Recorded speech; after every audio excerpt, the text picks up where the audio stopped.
This program features live coverage of an African safari and may include animal kills and carcasses. Viewer discretion is advised. Good afternoon, everybody. Good afternoon. Welcome to Djuma Private Game Reserve. Right now here, where we're sitting on a high point of the quarantine opening area, looking at the kudu, doing their best of browsing around in this open area. Welcome aboard to your very own live safari through African bush.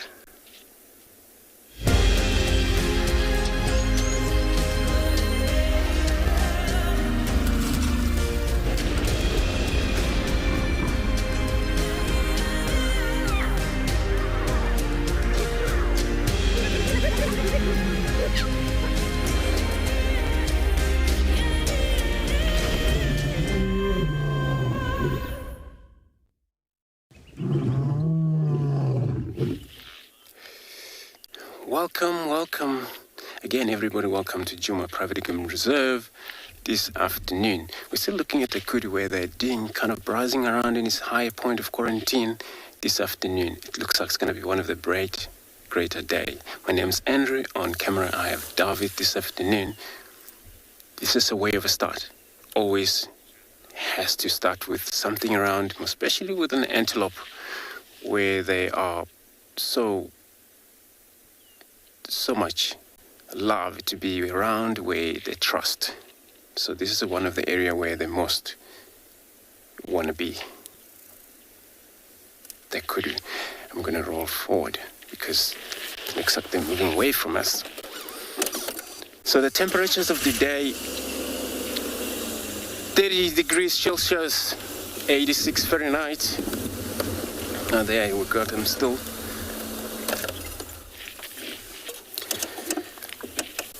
And remember, we're coming to you live from this location, so we would like to hear from you. You can send us a question, comments, hashtag WildEarth on Twitter, at FC on YouTube channel. But also, if you're under the age of 18, you can also pop us an email on kids questions at WildEarth.tv. Or simple as go to register on website. Register on WildEarth website and head over to a live safari page and you can submit your question there. And then we'll be answering them right here for you live.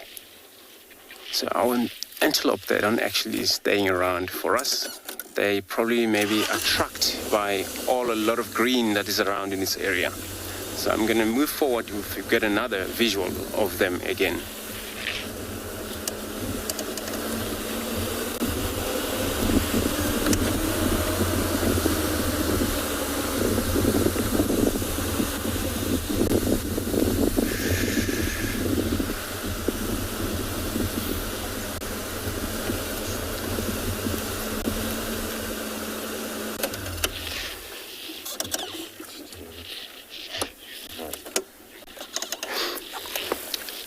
So Lucas, you're asking if I have a favorite species of antelope in Djuma. Yes, I do. I find impala so beautiful to me. Secondly, all antelope species, but impalas, first class, they are very good. Cooperative animals, they all love to be in one group, love one another, all safety. It's all about safety. Look out. And the most sustained antelope out here. There's quite a lot of them around. Because they are mixed feeder. The second thing, that's why I love about them. They don't rely on certain one set of food. They pick quite a few different.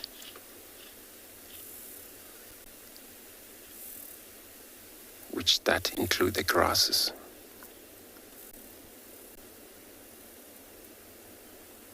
But now the antelope that we're looking at, kudu, they are browsers. It's a browser and grazer. Graze grasses, browse from trees which eat leaves, plants.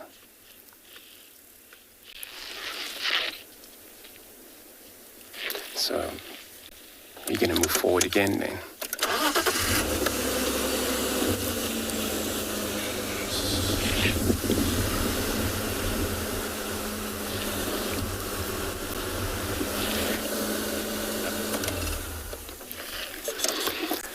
Roger, so you're asking the duiker, the smallest antelope we have around here? No, we have a steenbok. That is even a lot smaller compared to a grey duiker.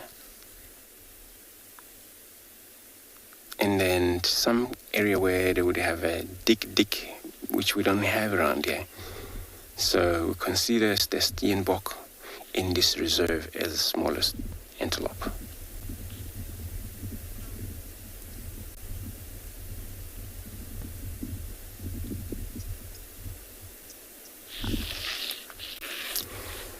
If you watch that kudu, it's browsing, eating all the plants from the ground.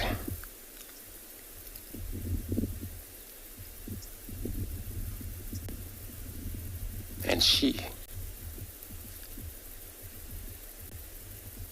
because male they have horn, and there was one here, but probably disappeared on the far side.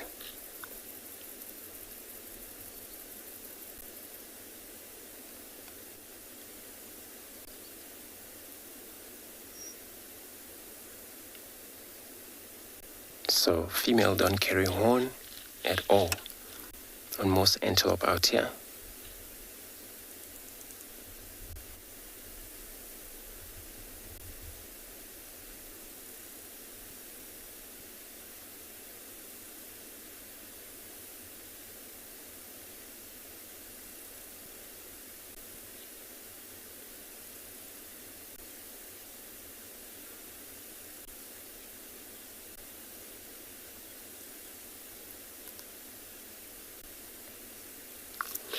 It's so confusing sometimes.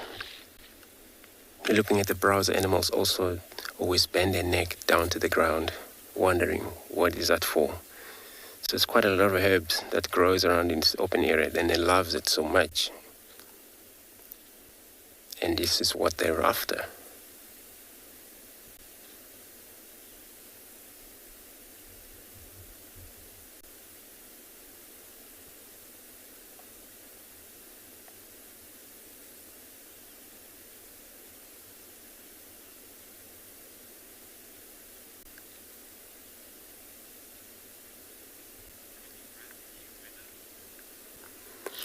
So we're going to carry on, check around about, see if we can find anything in the shed in this warm of a day. And let's take a quickly look at the weather.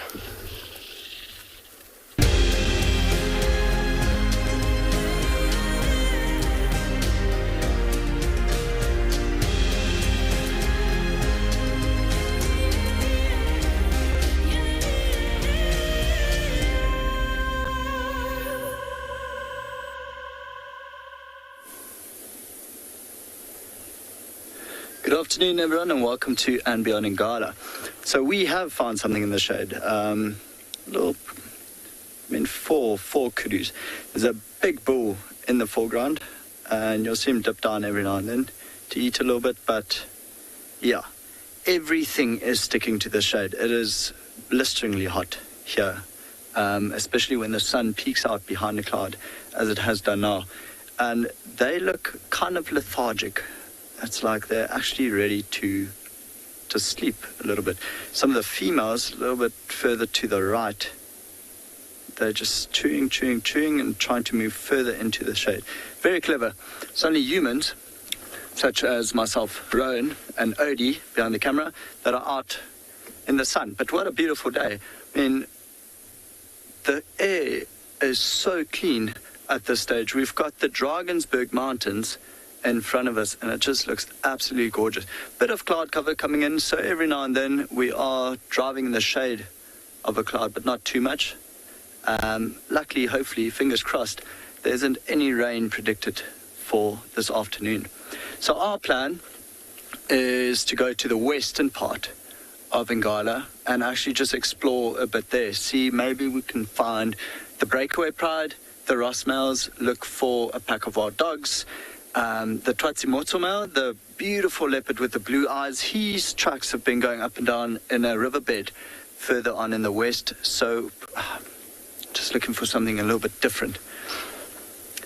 And every now and then we'll also just stop in the shade to recuperate, such as the kudus are doing now. It's actually funny to find them in this spot because it's it's really a massive open clearing, and they're usually quite secretive. They go into thicker vegetation and are known to be browsers. He's now looking for a different plant to eat. Loyal Leo asking, what are the size of these kudus? I think I would say shoulder height as he stands is probably 1.5 meters. I don't know if you're looking for size or age, but age-wise, I'd say all of them relatively young. I mean, if you look at the stripes on the females, the white stripes are very, very clear, and I think, well, I know with age, this actually starts fading. So quite a good-looking bunch, and of course he looks well-fed. Don't know if you can zoom in a little bit more, but you can actually see his stomach also inflating, deflating very quickly as he breathes. That's of course the heat. But he's got a good set of horns on him, 2 full twirls and wide. There he goes into the sunlight. Now you can actually see those horns quite clearly.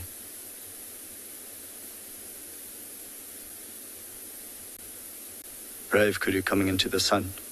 And it's quite nice, he's coming towards us. Look at the thickness of that neck when he dips his head. It's just a huge antelope. I'd say he probably weighs about 250 kilograms. And quite nice how the sun is catching his beard. And he's making a poo. See the tail's up.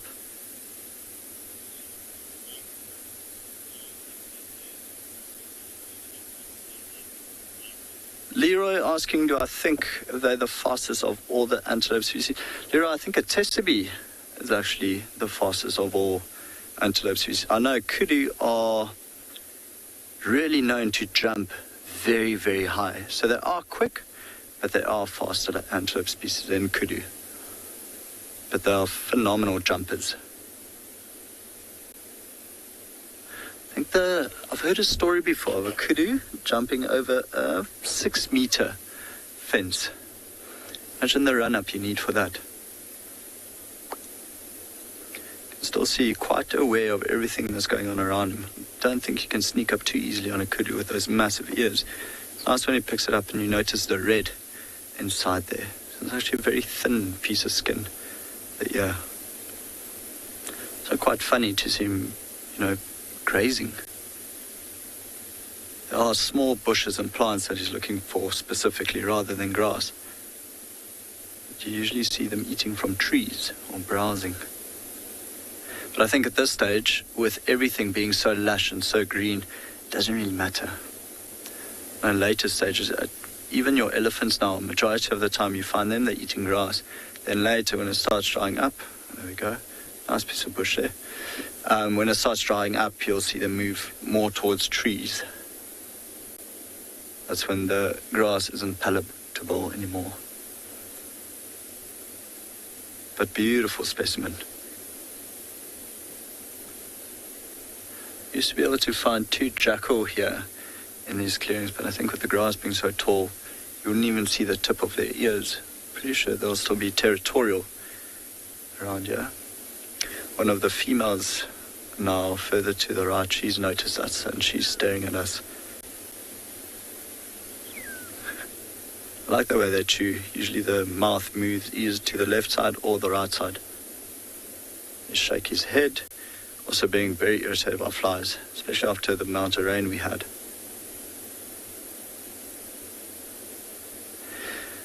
Gorgeous setting with the cloud formation in the background, the kudu and the clearing in front. So I think we're going to leave them, let him feed, and then we'll head further west, cross the Timavati River on the northern side, and then head west from there.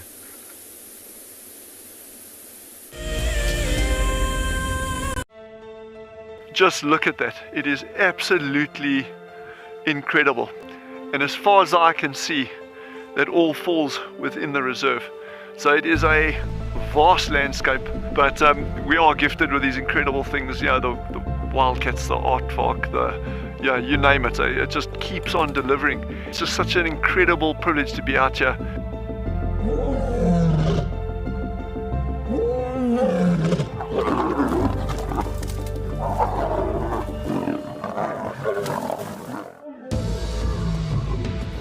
And when you think it could not get better, Mother Nature says, hold on tight. Oh my word, that is gorgeous. We are cooking on gas this afternoon. Have a look at what we've got. Look at how this is the best day of my gutting career so far. We have a baby pangolin, We're just gonna go very quietly, There's your aardvark. And for those of you who've never seen one, this is one of the big safari specials on any reserve. I'm just holding my cap because otherwise it's going to blow away, and with this storm coming towards us. Absolutely beautiful to be able to see water flowing in this volume in the Kalahari.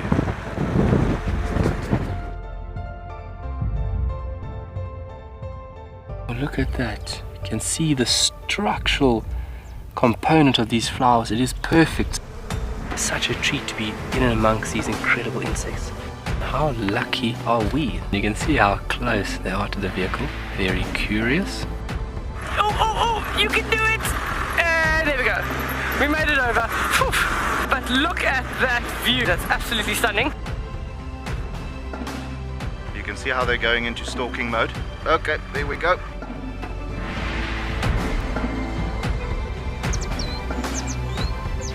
This one female is going to walk straight past the car now. Absolutely stunning. Look at that. I mean, do we just not have the best jobs in the world? That was epic.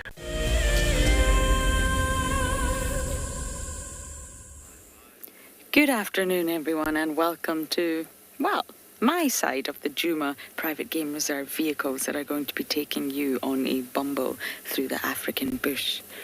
Now, we are on quarantine, and I'm pretty sure this is the old retirement bachelor herd that spent a lot of their time in our camp.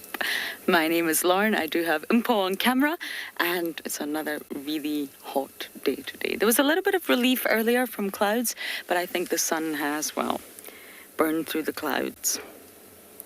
So that means that we will be seeking shade, water holes, and then of course once it gets a little bit cooler, that means the animals will also start to get a little bit cooler and get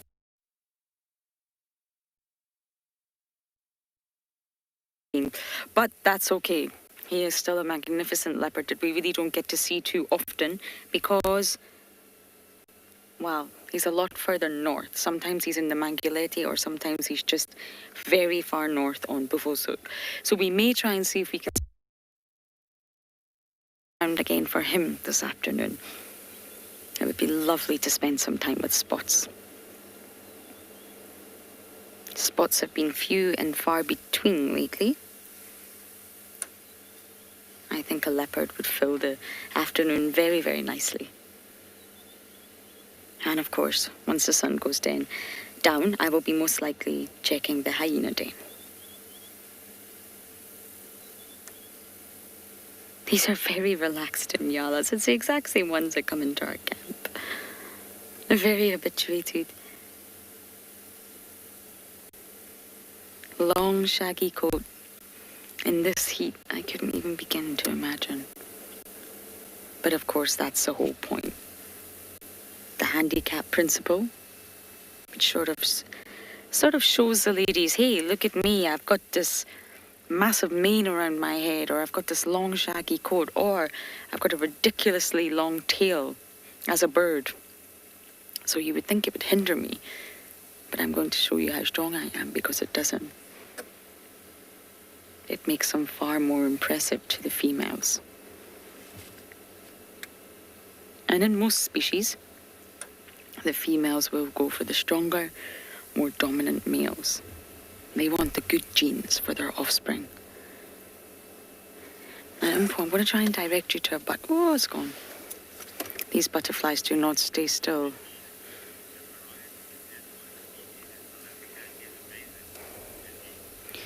Mindy, yes, we have such a large variety of antelope species. We really do. The most common ones you'll see in Djuma, from smallest to largest, would be the steenbok and then the duiker. We don't get duikers on camera too often because, well, they live up to their namesake and dive away. Then, of course, we have impala, Ngala, kudu, and wildebeest. That's the ones that you will see out here in this area, at least. We always get asked to choose our favourite, and that's a tricky one. How do you choose between such beautiful, graceful animals that have all evolved to walk on their very, very tips of their toes? They've all got very, very long legs and large bodies to move through the bush silently. Oh, bushbuck. Sorry, I forgot about the bushbuck. Because we never actually see bushbuck on drive. We normally see bushbuck in camp. We have a mother and daughter that live in our camp. Maybe one day we'll open drive there so you can see them. But we rarely, rarely see them on drive.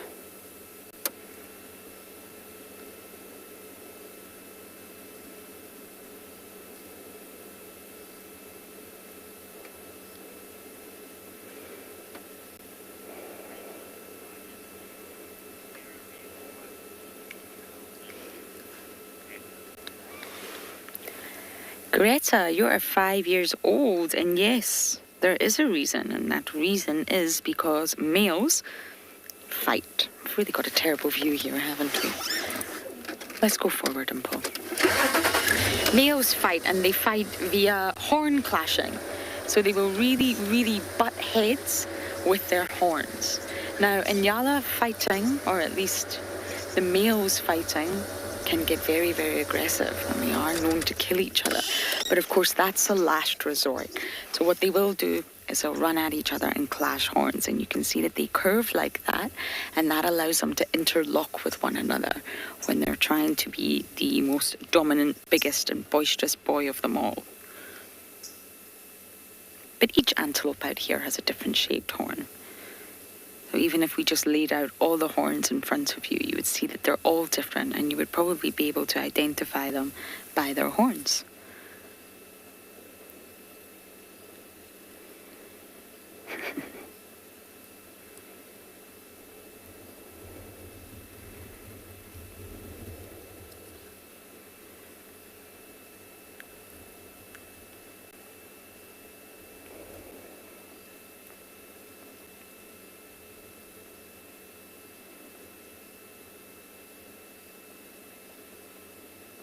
I think it's time to bumble into some shade. And Paul, what do you think? It's very, very hot when we're not positioned in the shade. So let us bumble, go to our first water hole. Hopefully we can have a sighting like yesterday. We had Fang and Herd come down to Chitwa, which was absolutely incredible to see Fang again. I honestly can't remember the last time I saw her or her herd.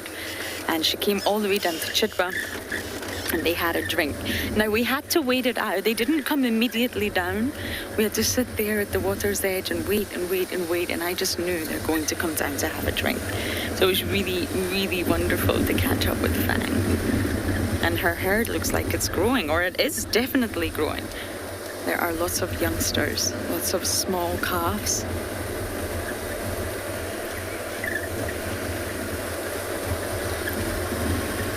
It's wonderful when you catch up with animals that you haven't seen in a while. And of course, elephants move great distances.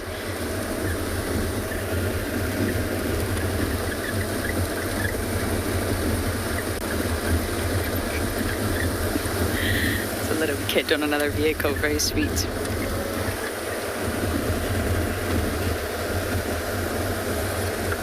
Donald, no they don't. Some are browsers, some are grazers. Some are mixed ecotone feeders like impalas, which is a fantastic strategy that impala have. for survival, really. They're not too specific. Once you become too specific with your food source, then that leaves you in trouble. And that's exactly what actually happened to the Ethiopian wolf. So although the Ethiopian wolf is not an antelope or even a herbivore, what actually happened, it got so specialized on its prey, which is a giant mole rat and a few other rodents, that it now became too specialized and is a victim of its own success. So it can only survive where the giant mole rats survive. And that happens to be above 3,000 meters up. It's really not easy to see that wolf. And they've limited their diet so much that they can't really sort of be opportunistic or feed on much else. So although that's a carnivorous example, it's better to not be too specialized because seasons are always changing, vegetation is always changing, and of course you don't want to narrow your menu, should we say. So some are grazers, some are browsers, and like impala, mixed ecotone feeders. They will browse, they will graze, they will have a huge range of vegetation that they eat. And Paul, I'm not sure if you're going to be able to get this roller up there. Do you think we can get it before it flies away? We have a lilac-breasted roller. The Europeans are back, and there's some purples around as well. So we're spoiled for choice when it comes to the rollers.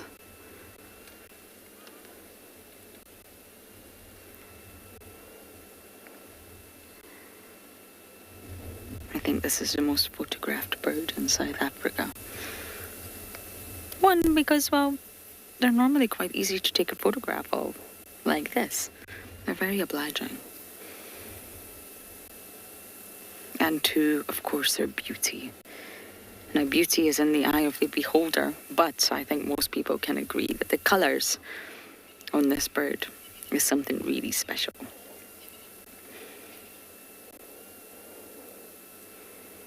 And yet they have the ugliest of calls. They really do not have a nice call, considering their beauty. But they make up for it in other ways. The colour palette of their feathers and, of course, their acrobatics in the sky. The twirling and rolling and whirling through the sky is definitely how they earned themselves the name roller.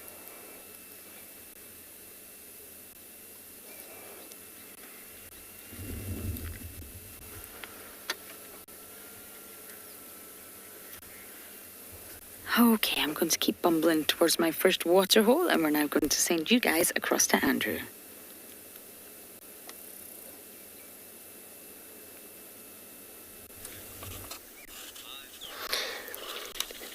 Great, so we got a woodland kingfisher right now, which is perching. So it's also one of the color beautiful bird that you just saw, roller, a lilac-breasted roller. Also have one of the metallic colors in it, bird.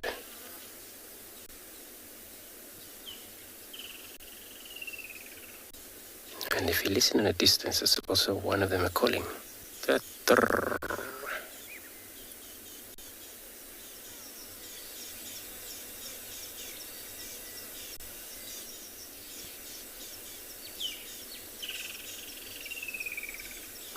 one.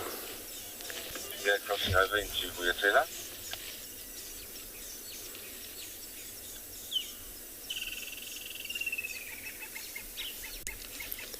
They're quite active birds during the day, fly around calling about. They are woodland. They feed on insects.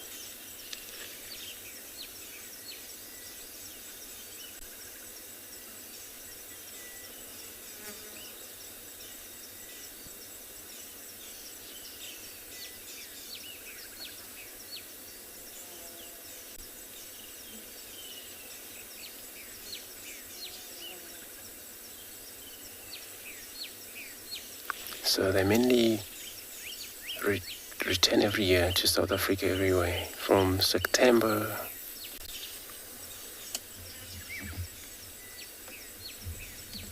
to December, so they're around, yeah.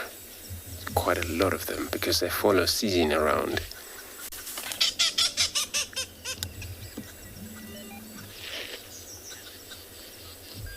He's got something. He's got an insect. Looks like that one has got an insect. So I mean, you're asking why we don't get to see a juvenile woodland kingfisher. Many of them, they don't actually come to breed out here. So they migrate, and then many of them migration birds, they tend to breed either when they're back, where they just go to hide during that season. So season for them can be depend on which. Sometimes some we go winter rain, but it's wet. There's probably something food they need. And some of them, when they go back to Europe, that's where they thought they have to return back in, and then they breed in there. So, but we've seen Waterbuck's eagle come to breed, and quite a few of other migration, but these one, that one actually seems to come to breed. Looks like it's gone.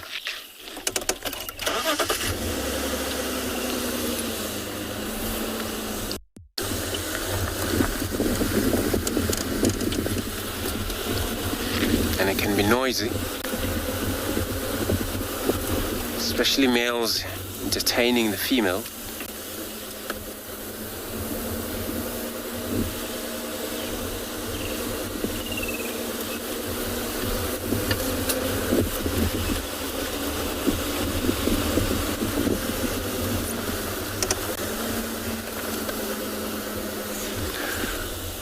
Lorna, you're asking what the bird beak made out of.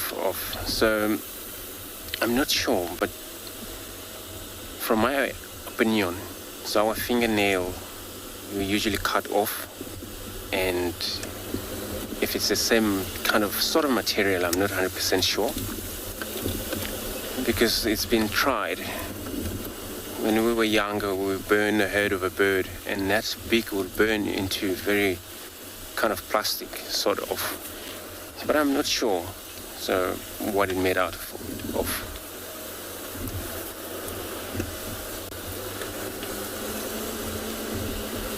And then I actually found out that. So it looks like I'm very much right. Made out of the keratin and bone.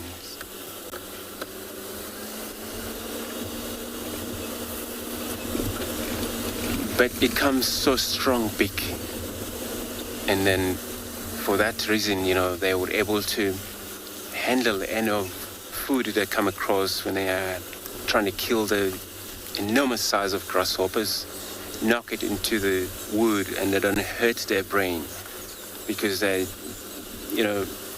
brain cavities are very strong, the head.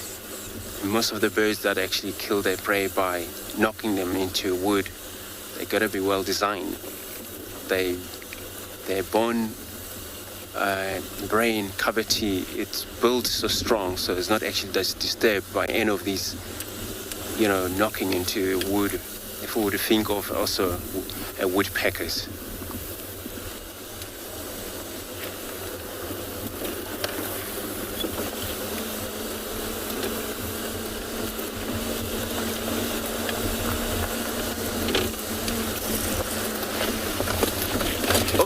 Sorry.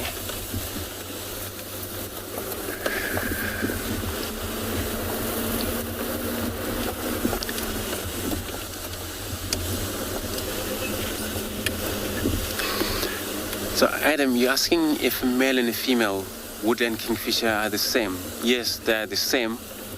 When they're together, you're hardly to tell the difference, but there is a difference in size where male a lot smaller, the female slightly bigger than a male. But you're right, they are the same.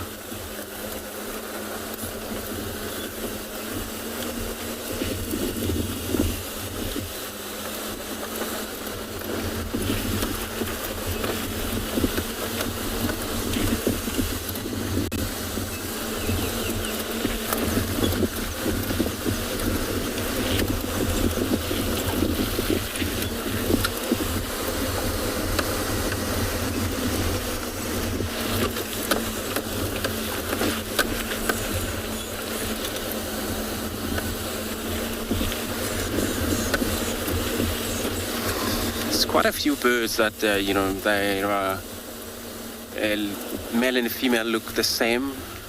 Also, lilac-breasted rollers. Lilac-breasted roller, it's one of them. You only tell the difference by looking at the size. I'm going to continue driving around in these few roads here. I hope I get something for everybody. I'll be sending you across to Tswalu to say hello to everybody.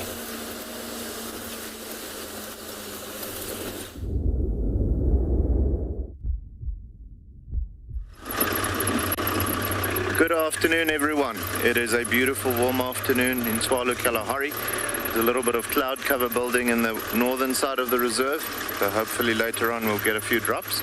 It's time again that we can get a couple of drops. By the way, guys, my name is Moritz. Behind the camera we've got BK, and our plan for this afternoon is wild dogs. So we've got a relative idea of where they are. It is quite some distance away, so we are going to be moving with intention. So yeah, they are luckily a little bit closer than yesterday. Yesterday morning they were in the furthest corner of the reserve, southwest corner, but they've seemed to start moving northeast from there. So they should be at a waterhole not too far, which is in a spot where we can locate them. So hopefully we'll get there and find them before they start moving, before it cools down too much, and possibly get them hunting this afternoon. So that'll be great. It's always good to see the dogs on the move. But even if they don't hunt, even if we can just spend time with them, there's something special about a wild dog that I just love. They are such beautiful animals. And so interesting as well. I think there's so much that we still don't understand about them. So every second spent with a wild dog is a learning session as well, always.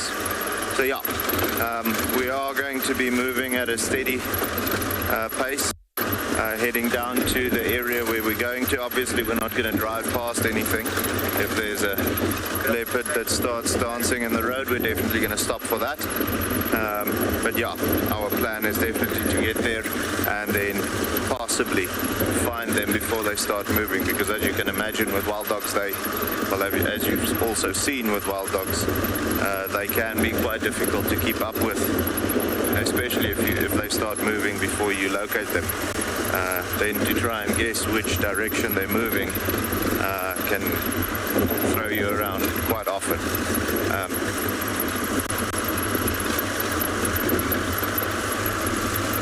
Tyler, so we've got one pack of wild dogs in Tswalu at the moment. They have been seen mating over the last month or so hopefully that pack will grow larger.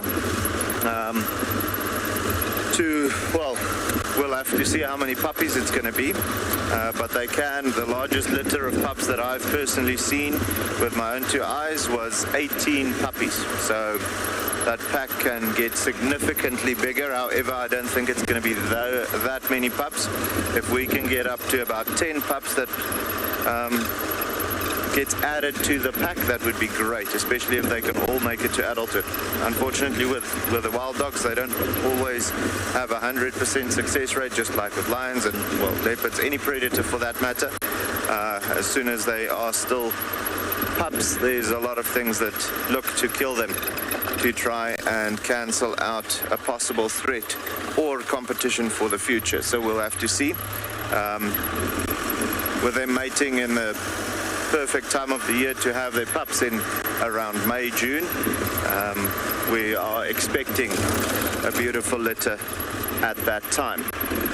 So yeah, one pack of wild dogs in the reserve, hopefully a larger pack soon, in a couple of months, and that would always just be special to be able to see the pups. And if we can locate on the den side, which we should be able to do with, I wouldn't say relative ease, but we've got world-class trackers here at Tswalu, so as soon as they are on the trail, there's very few things that can hide from them. Also, we'll be able to determine where they go to every time after a hunt or after going to the water or so on. So finding that den site would be epic. Spending some time with the pups and see how they grow up and so on. It's always special. as the corrugation on this road is just a little hectic after the last couple of days of wind. But yeah, we're gonna head on. As soon as we find something or locate the dogs, we'll let you know, okay?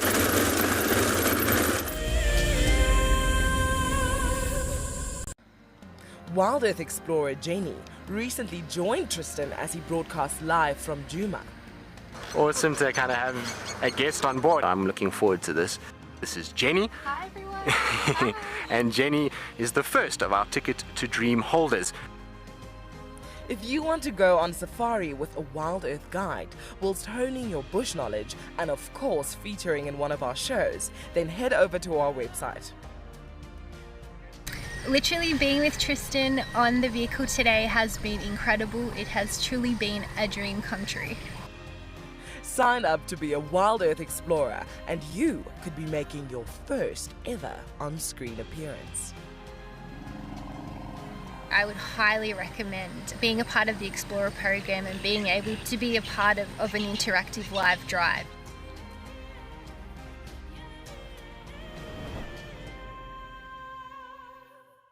Our bodies are made up of about 60% water, which means that in a very short space of time, you can dehydrate completely. A relatively efficient way of collecting water early in the morning is to take an absorbent material like a sock and to walk through the grass, absorbing the condensed dewdrops on the grass. Once the material is saturated, you can then squeeze it out into a container, or you can suck it out directly into your mouth.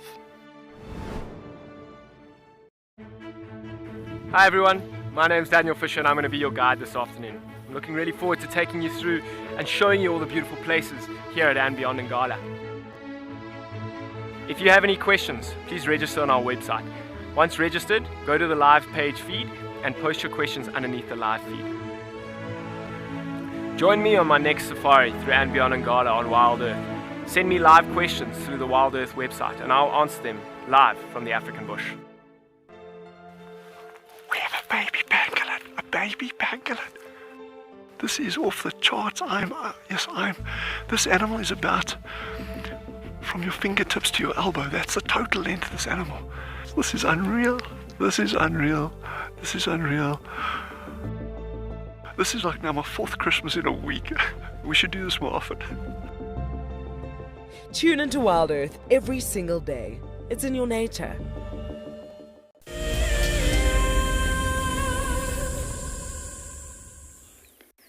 Possibly the smallest leopard tortoise I've ever seen. It's a complete juvenile. I don't know if you can see, but it's tiny. Hello, little one. I'm not happy with you being on the road like this.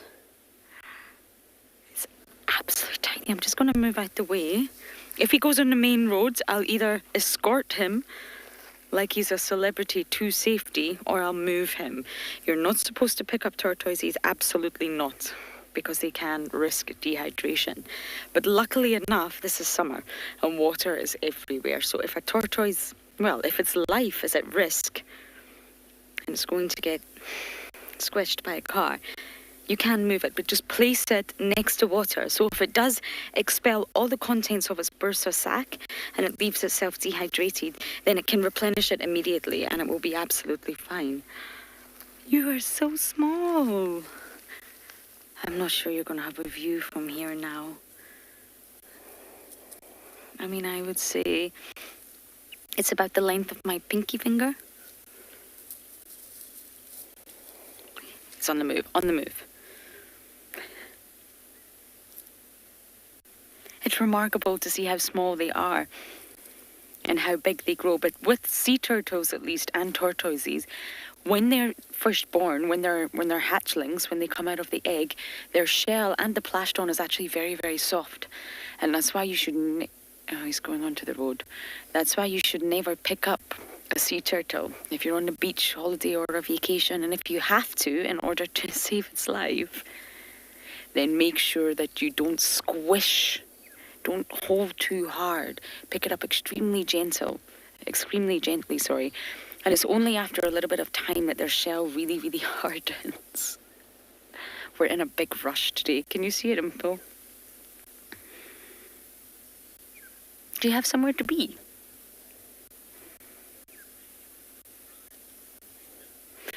These leopard tortoises do have a maximum size. They do. Speedy Gonzalez here, look. I don't know where he's going, but he's clearly late for an appointment. Maybe he's going to the dentist. They can move extremely fast. But yes, they do have a maximum size, the leopard tortoises. Some reptiles, of course, do keep growing and keep growing, like crocodiles. But these tortoises are the biggest ones we get out here. A chelonian, one of my favourite sort of groups of animals to study. And they do have a maximum size. Off into the vegetation it goes. Just want to make sure it gets away safely. Roads are not a good place for tortoises. Okay, we are still on our way to the water body, but for now, over to Andrew.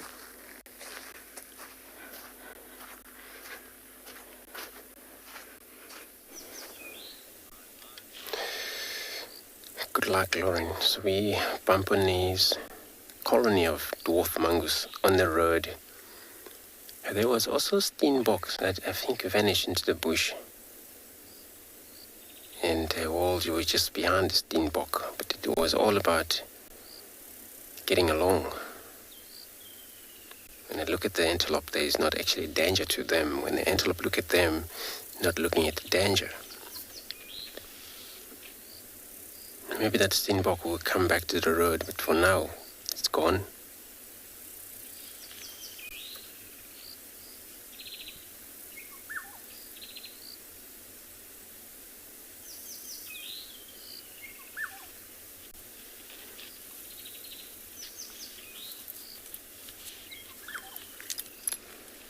That instrumental that you can hear in the background, that's a black-headed oriole that is always giving a lot of a sound.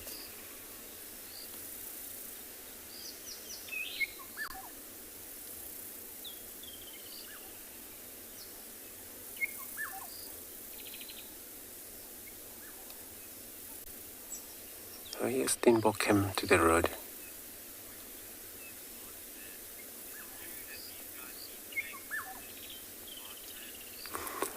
Plant men say asking if it's true that these guys, the dwarf mongoose, eat snake. Yes, they can kill snake and eat them.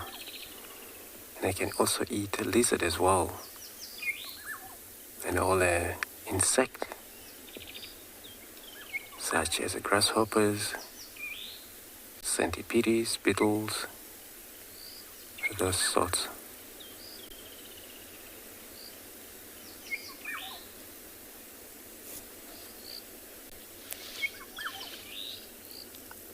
And Aurora stand on an hind leg just looking around, so probably alert, or maybe because of the bird calling in the background, just making sure that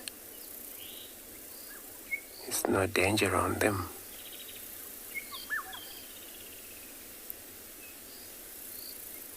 Oops, steenbok came to the road.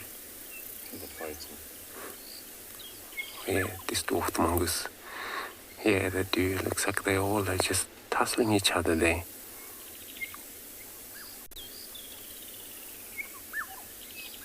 They do quite a lot of entertaining, these guys. They all just do something. Every time you watch them, they're gonna do something.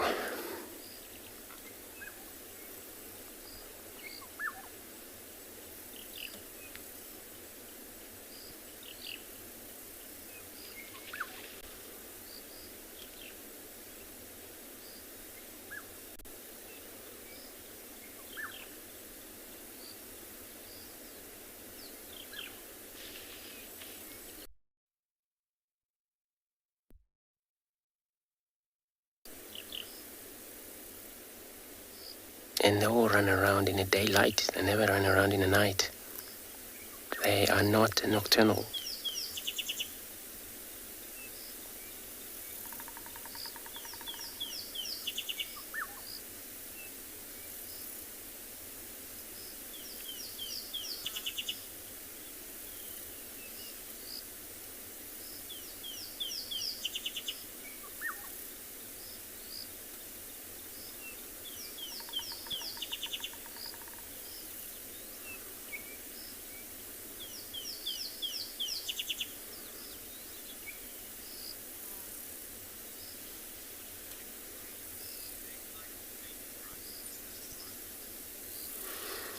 Round 23. So you're asking if they fight for the mating right. That's not like often happening.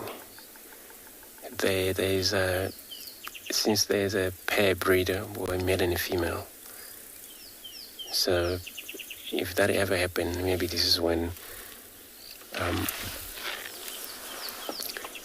that alpha male maybe dies, some reason, accident happened or sickness take place. Of course, then it's going to be a control of who's going to be now the alpha male who would be able to breed, which is also quite a lot of standing males within this colony, but they're nothing right now until that happened.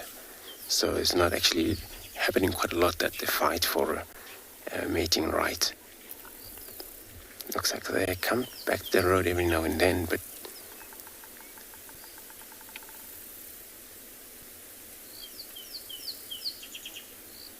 always running across.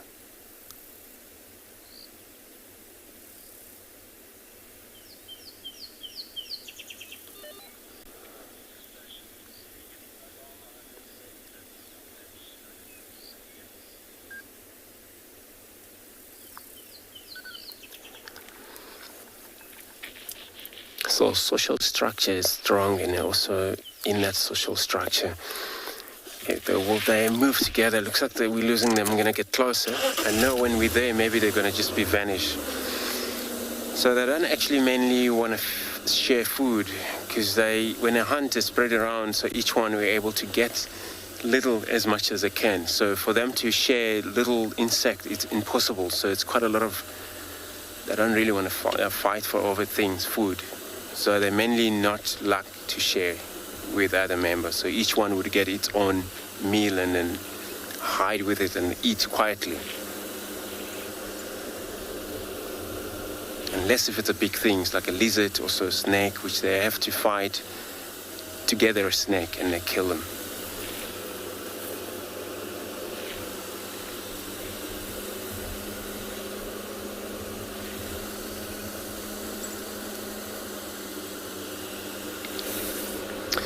Simone, asking if they can climb trees like the squirrels. Now, they're not actually very good climb. They can climb, but not far. They following trees, they can. If they ever find in trees, it's not far. It's the trees with a lot of branches, not far from the ground. But they don't really actually good climber, just like the squirrels, there's a lizard and things.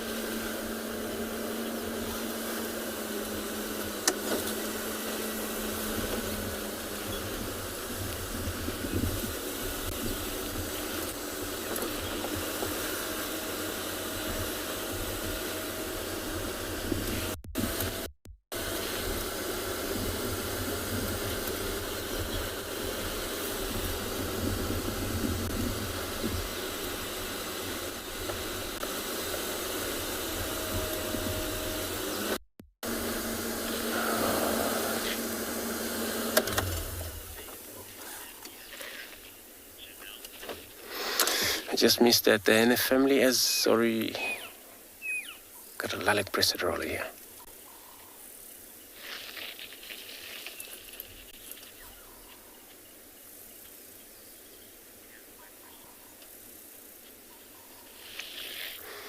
I've got a lilac breasted roller.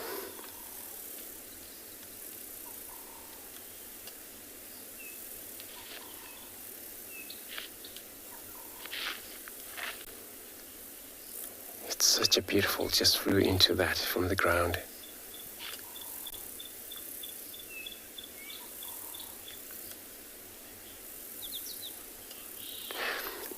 Butterflies, so you're asking, do birds sharpening their beak? The way they're sharpening their beak, usually sharpening naturally, but they will clean them.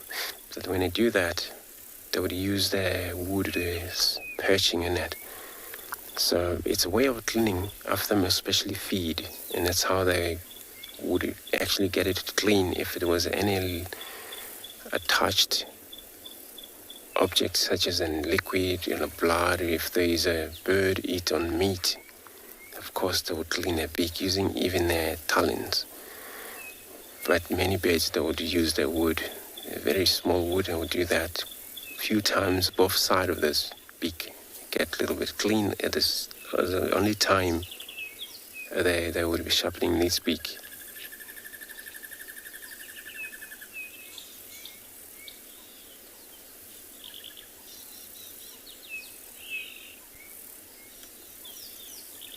So, the lilac pressure is gone.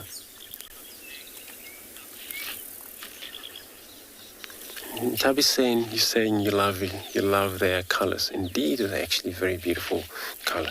We've got a single dwarf mongoose running around.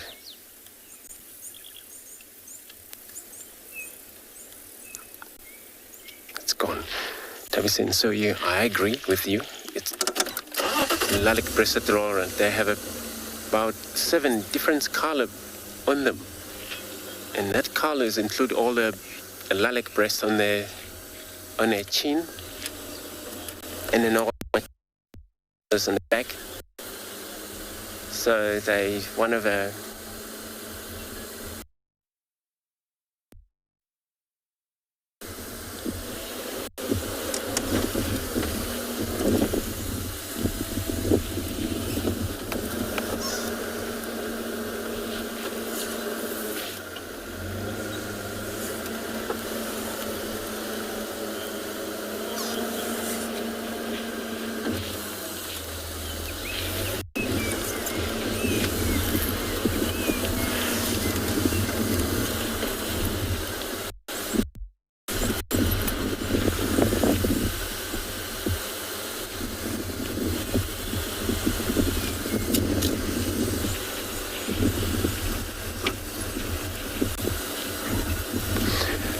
So asking if we have a springbok here in Djuma. No, we don't have a springbok.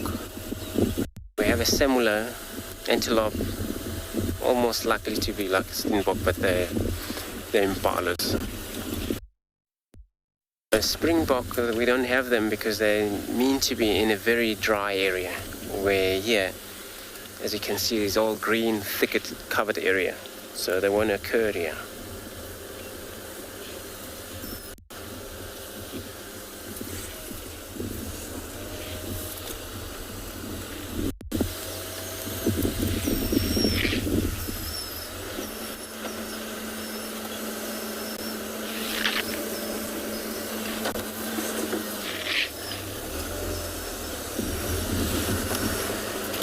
I just want to check some sort of a distressed sound that I'm hearing.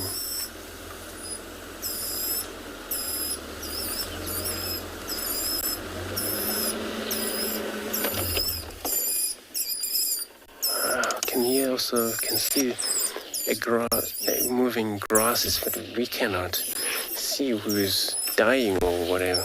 What is going on there?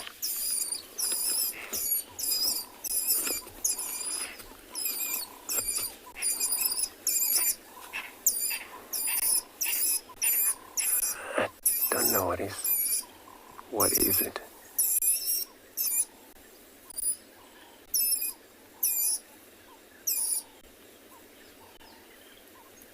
It probably sounded like mongoose. But not that squeals, probably when they're distressed or hurt or something. But I can hear some other sound. It looks like there's a mongoose in this area, but I'm not sure what's going on there.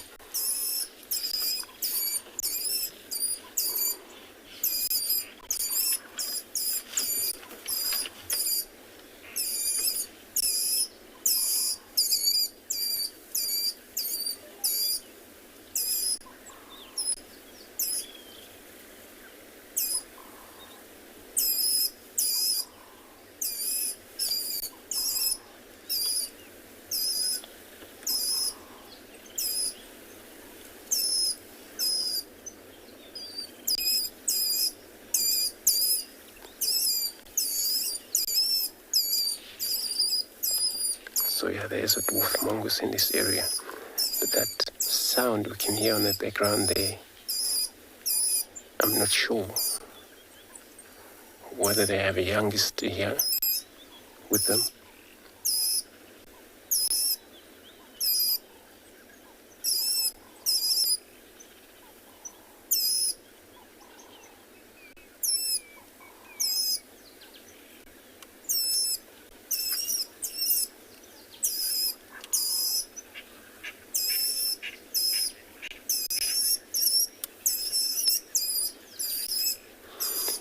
So, Mr. Leopard, you're asking that you could be a snake catching something. With the mongoose around in this area, I doubt if it's a snake, because these guys will be all right in there fighting that snake at the same time, since they don't get along with the snake.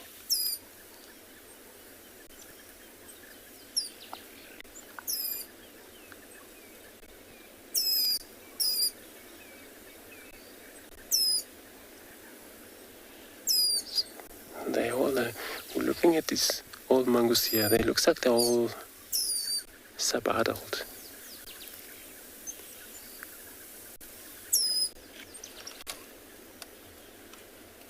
By looking at the size, maybe there's more of them back there.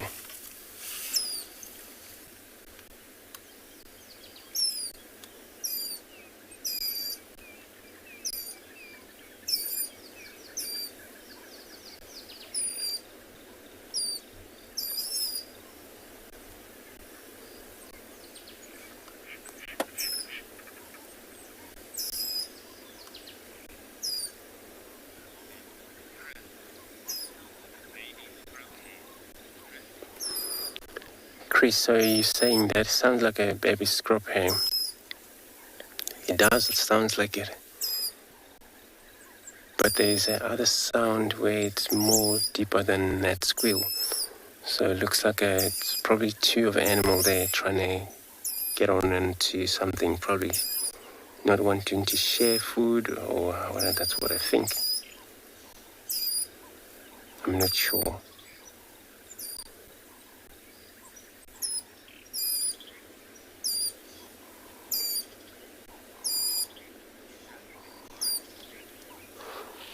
So I'm going to stay focused here, see what's going on.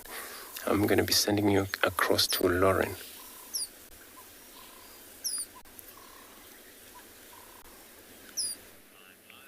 I also have dwarf mongoose fighting, but this is play fun. One of them just played dead. It's an adult and a youngster, a juvenile. I'm sure they're going to come back out onto the road. And it's hilarious.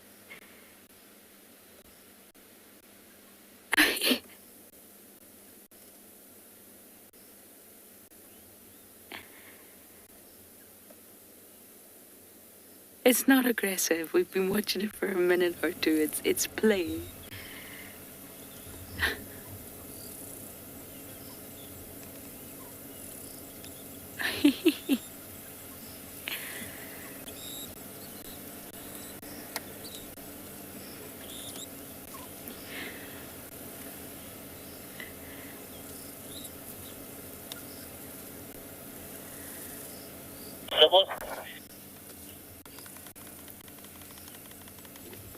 The one that's disappeared is a lot smaller. That one.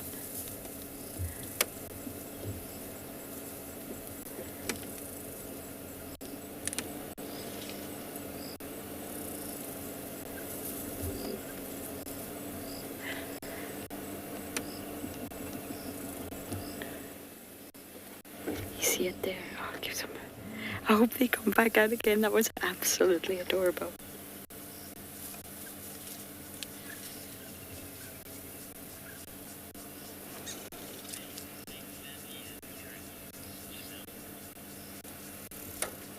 And believe it or not, play in the animal kingdom is greatly studied. It's a really sort of wonderful thing to read about if you're ever interested.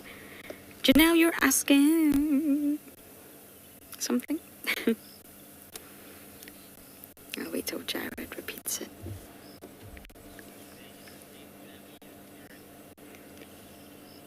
Ferrets, you're asking if they're in the same family. It's ferrets. They're both in the order Carnivora. I think ferrets belong to let me see. Let me just check this for you. I've never seen a ferret. Mustelidae, yes, they're in the same family as Mustelidae. I'm just checking on my Mammo app.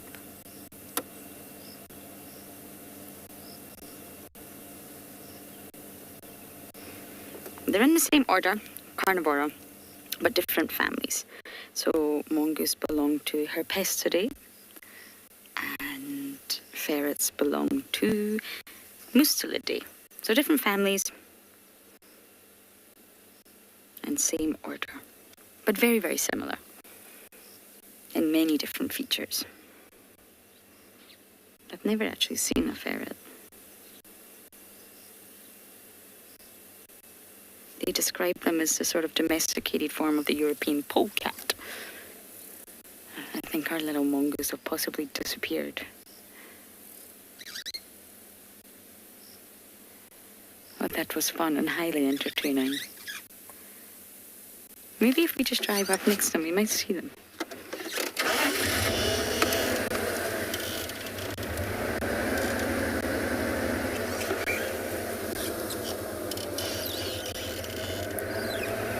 But again, the grass is so long right now.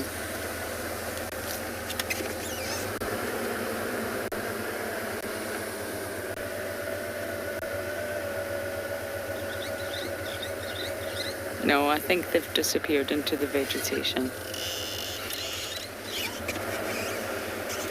And I can see a golden orb spider. Janelle, I would imagine so. You see just here, Impo, under the apple leaf, you see the glinting web? Just at the very, very bottom, almost touching the grass, there's an orb web spider there. Janelle, I would imagine so, that they will get ticks. Very, very small ticks, maybe pepper ticks. Not necessarily the big ones like the rhino ticks. Yep, there you go here. If you just look at my finger, there we go. But yes, most mammals will get ticks, especially when living in the long grass like that, absolutely.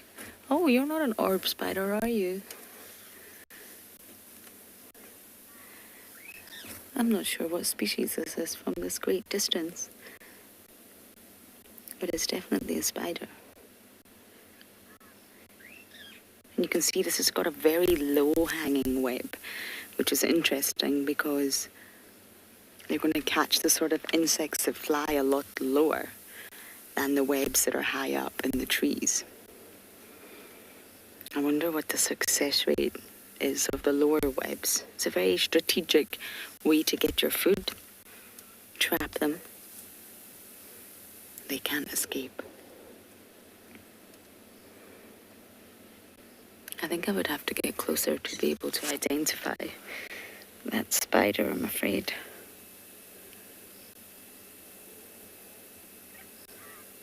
I mean, some of the golden orb webs can span meters and meters across. That's one thing you don't want to drive into.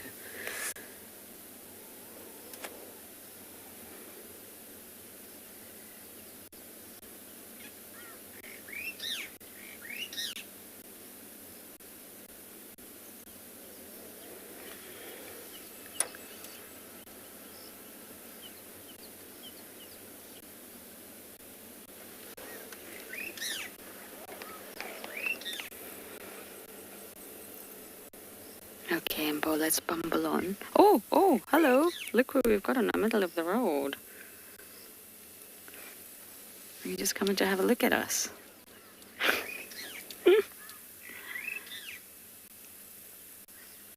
I love it when animals just pop out of nowhere. Good afternoon.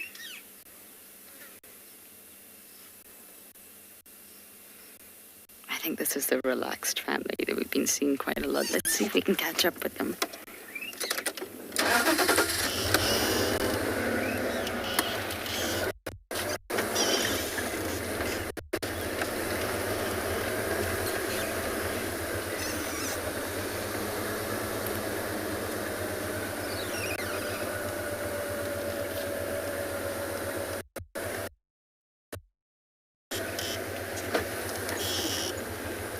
And just like that, vanished into the long grass, never to be seen again.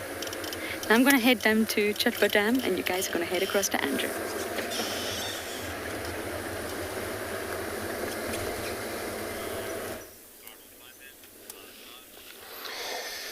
So we try to reposition here to listen to all of the sound we had in the background.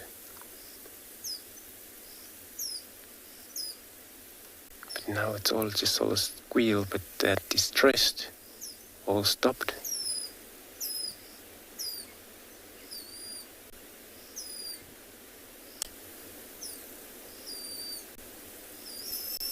Why does somebody hurt in the group? Or whether there's a mating? This is my opinion. This is my thought.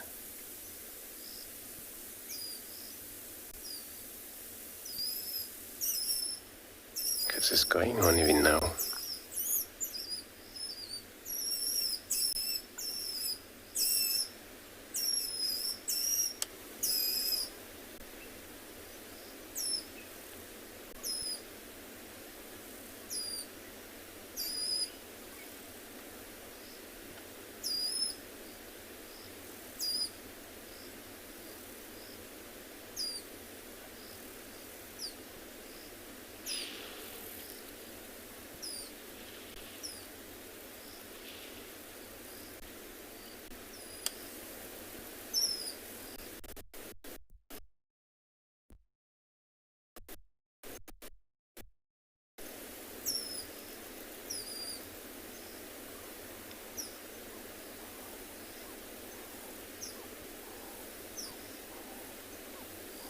It seems to be stopped, but every now and then it's going louder again and again. So if it's a fight now, all animals, they had a fight, they have a lot of a fight.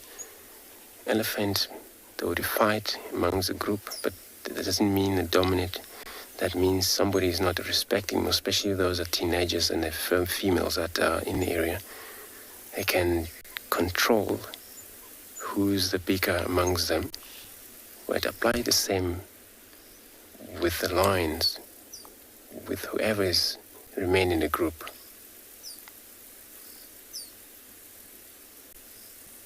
But many of the time the adult, they will sort it out that. They will yell at them not to do that.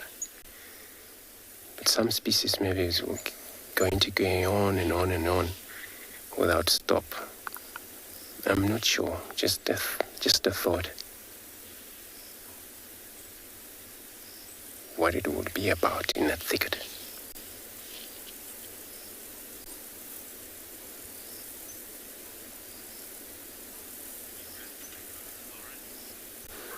So I'm gonna leave the scene here. Hopefully everything will be alright. And then I'm going to be switching straight to the south in Chitticut line. I'm going to be sending you across to Lauren.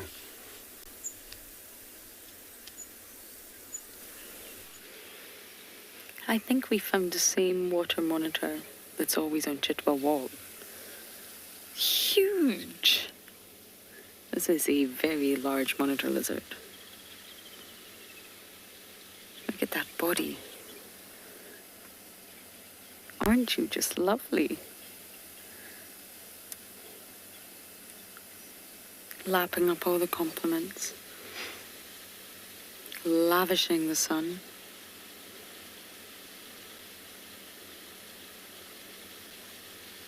And of course, any reptile, not just a monitor lizard, their response to cold temperatures impacts every aspect of their biology. They need warmer temperatures. They can't survive properly when it gets too cold.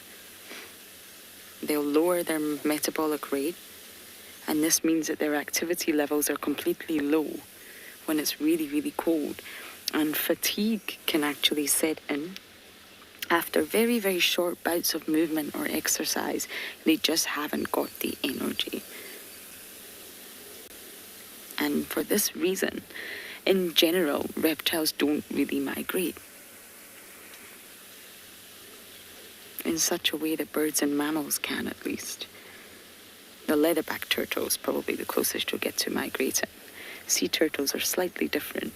But for this reason, you won't find reptiles in general moving great distances, because as soon as the ambient temperature drops, they're in trouble.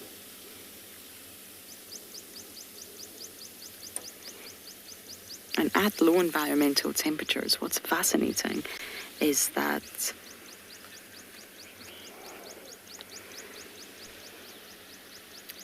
is that the metabolic rate of a reptile at low sort of environmental temperatures can be, well, a bird and a mammal can be 100 times greater than a reptile. That's the difference. Their metabolic rate will be 100 times greater than a reptile at low temperatures, either a bird or a mammal, endotherms. That's incredible. That's a vast difference.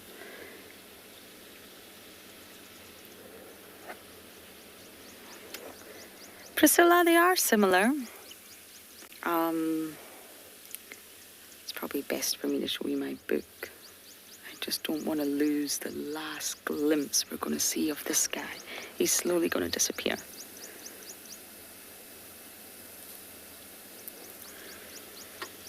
Huge.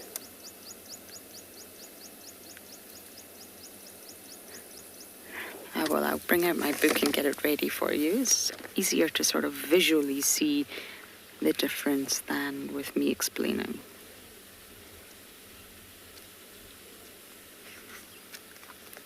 Water monitors are longer, at least. So they also can be called Nile monitors. And they win the sort of competition for being the biggest. Whereas rock monitors are very bulky.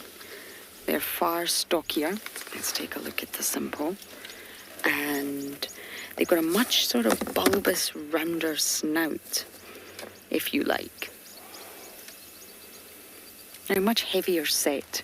You'll find rock monitors sort of, if we look at this one first, Dimple, you'll find them in trees, in vegetation, inland a lot more than you will water monitors. So this is a rock, and you can see that he's got a really bulbous snout. It's quite a heavy set, but he's not as long as the water. And then if we just go over to this page and pull right here, you'll see that the water monitor has got a much slender snout. And just generally slender in their build. They both have different colorations, marginally so. So they can easily be confused. But there are differences. The water monitor's tail is also longer, and that's of course because they use it to propel themselves through the water. They need that sort of, propeller in order to glide through the water. They don't have fins. Okay, I think this one has disappeared. Just like that, into the crevice of the embankment. That was a large monitor lizard. Okay, let's see what else we can find around Chitwa. You can never come to Chitwa and not see something. You will always see something at Chitwa Dam. That's what I love about it. It's never empty. It's never void of life. Be it a bird or a reptile or some insects, there's really always something to look at.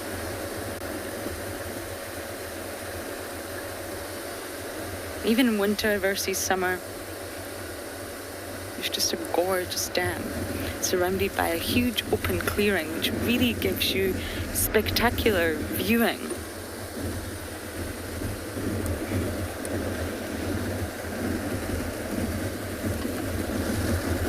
Okay, I'm going to keep bumbling a little further south and see if there's anything in the open area, and hopefully we get lucky.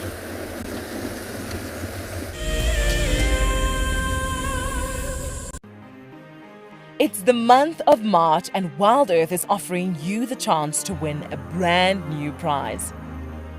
Sign up to be a WildEarth Explorer, and you could win a 5-day eco-training ranger experience for 2.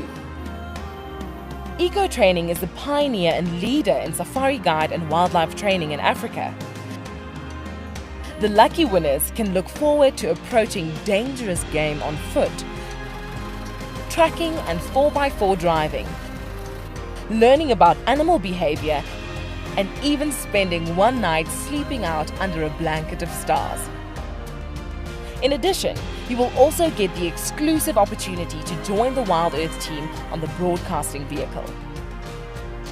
Sign up to be an explorer now, and it could be you that wins this life-changing experience. Terms and conditions apply. It's a huge privilege to be in these incredible places with these amazing animals. I love filming lions. When they do get up and do something, it's always spectacular.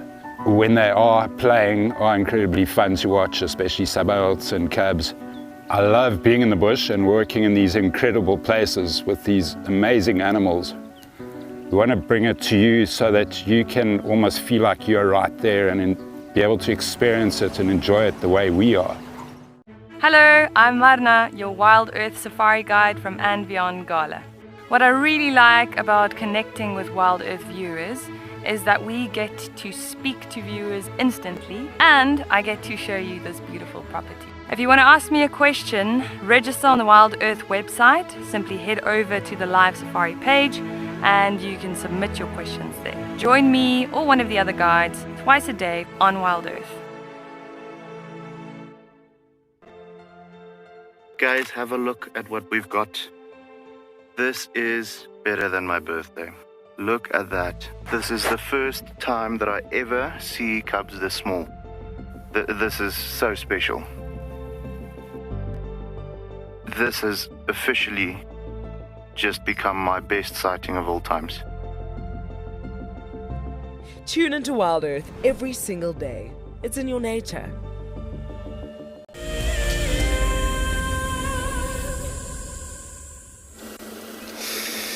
Alright, so we're still on the bumble about, searching for what we're going to see around here.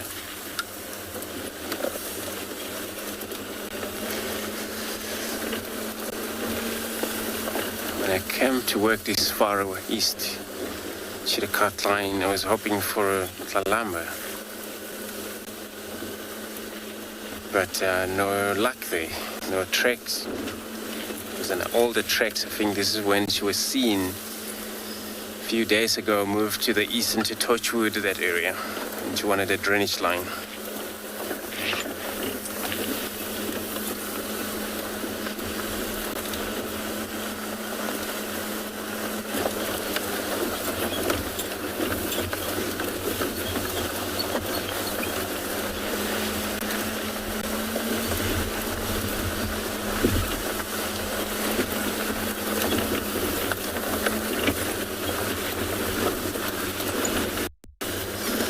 Oh, there's a Waterbuck. Waterbuck.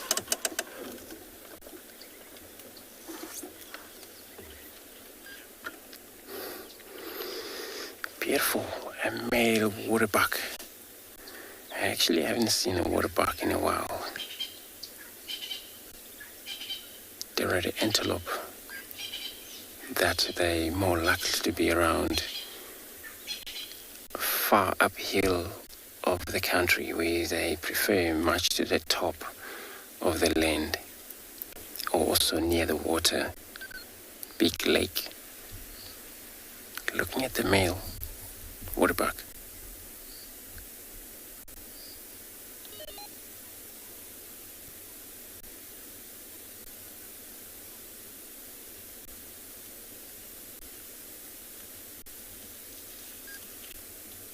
It's so cool that he stares at us. But when you look his ears, he controls them. So it's pretty much for hearing, pick up sound.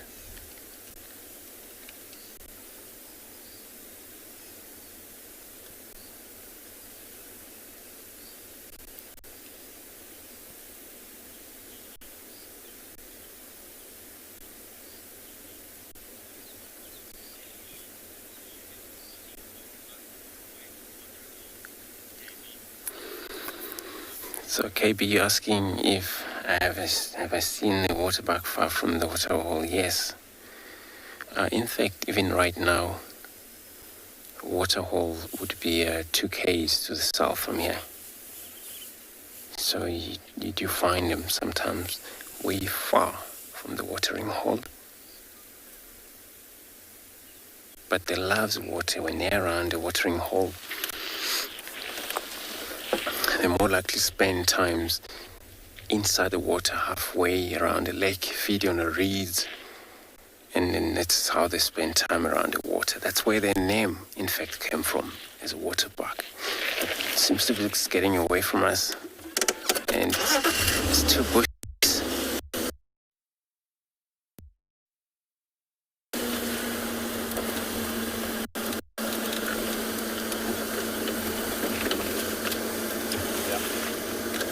Oh yes, still got him there. Sorry.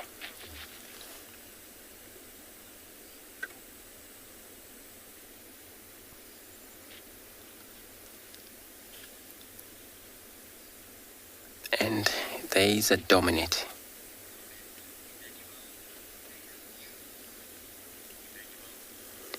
Emmanuel, so you're saying they have a beautiful horn? Yes, they have a beautiful two set of horn. But there is a difference between this horn and for a kudu's horn as well. So this one seems to be straight up and forward a bit to the tip end, but very sharpened.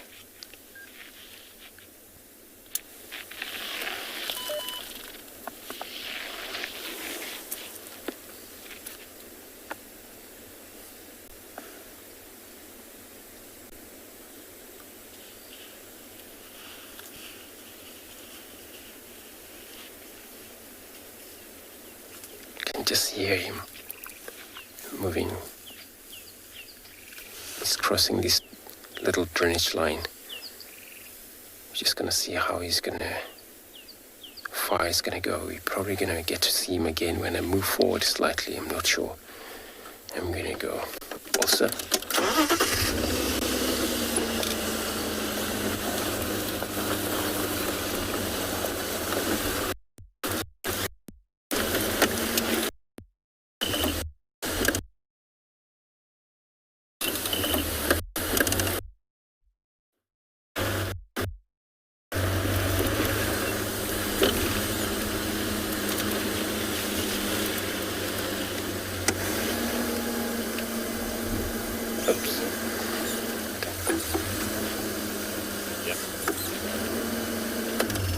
Got a little bit of him. It's not easy because he's in a thicket, but at least we still got him.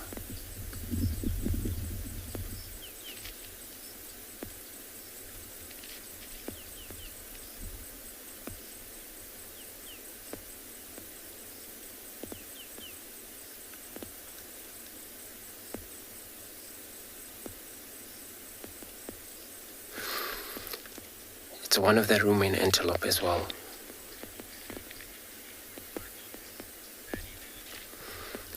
Benilulu, so he's saying beautiful eye marking. Indeed, he does have this little whitish marking both sides of his side of the ears or front of his eyes.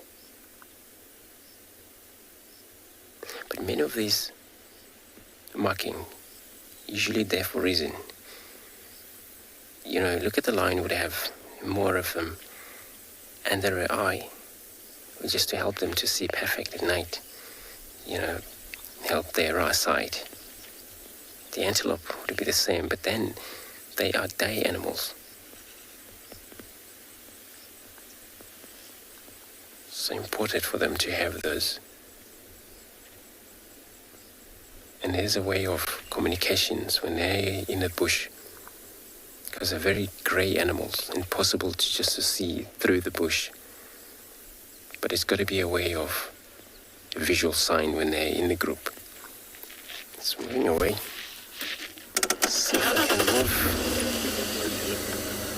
Oh yeah, I'm going to take probably another link road here. I'm going to try and attack that.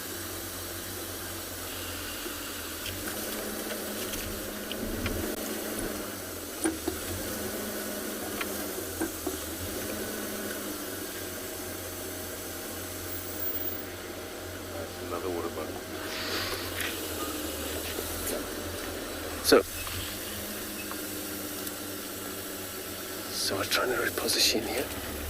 I'll answer their questions. Just forget who it comes from. I can repeat the name again.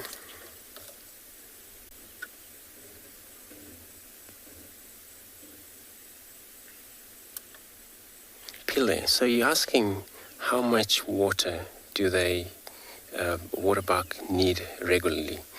So generally antelope, they would need water daily basis. Some depends. They would maybe drink twice, maybe 3 times a day. But at the end of the day, they would have anything from 28 or 20 liters of water. End of the day. Or some, depend how big it is. We look at the giraffe, can need anything from maybe 38, roughly 30. End of the day.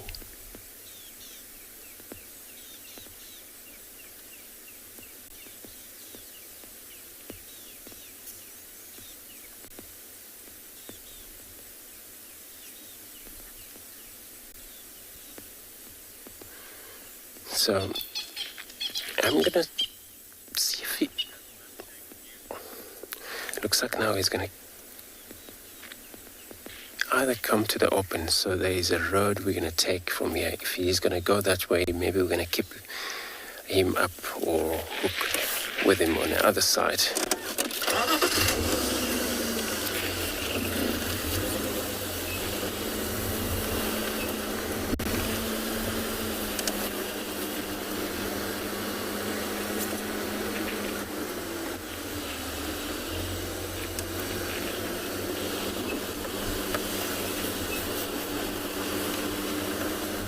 So there is a bachelor group in Waterbuck where they move around in such a group of all mix of different age of males, young males, and then bigger males. Those are not dominant. But there is a system where the dominant male could be isolated. If he's not with the female, then he's alone. But he could be polite enough to maybe allow those male that are not dominant. Oh, it looks like he's going to appear right behind us. So I'm going to go back.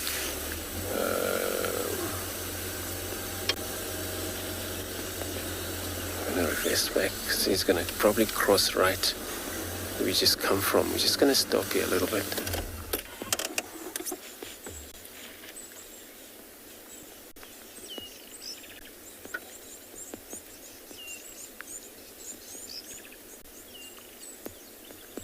Approaching the road carefully.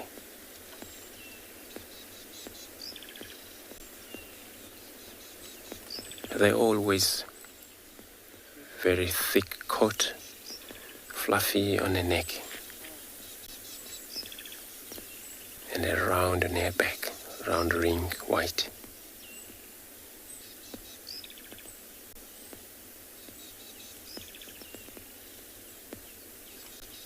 It's gone.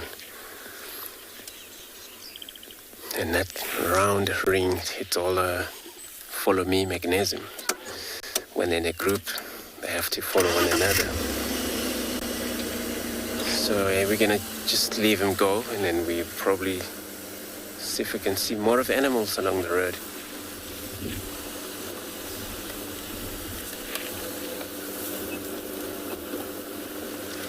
So check around, see if we find anything. I'm going to be sending you across to more in Tswalu.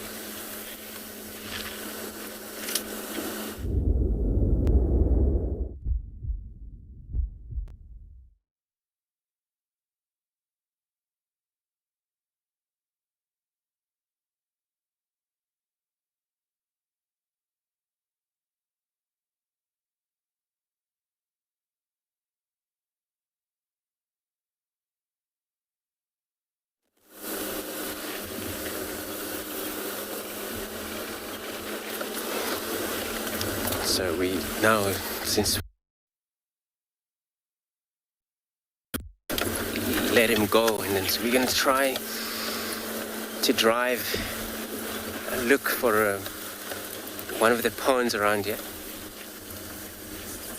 That we may maybe pick up more of the other antelope species that we don't see quite often around. That would be maybe a bushbuck, which you also have them around here. more likely to be in one of the drainage line systems.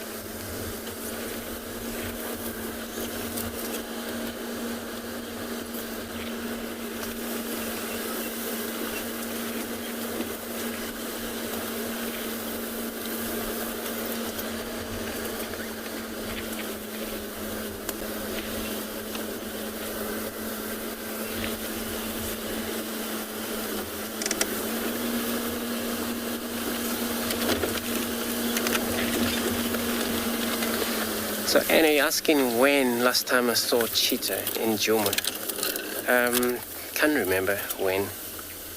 So it's been a while though. Personally me,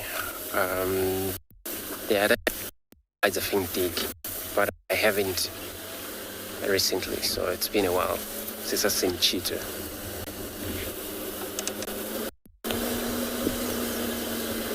But it's not that they're not around, they're around. It's a matter of lucky finding them.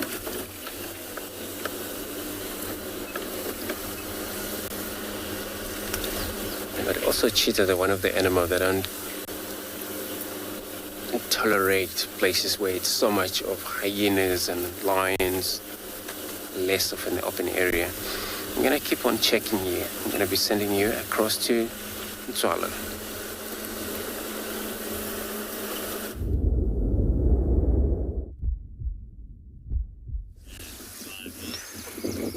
Alrighty guys, so sorry for the first time. I think my audio was giving some trouble so you couldn't hear me, but after a long drive we've managed to relocate on the pack of dogs now, unfortunately for us, but very happy for them.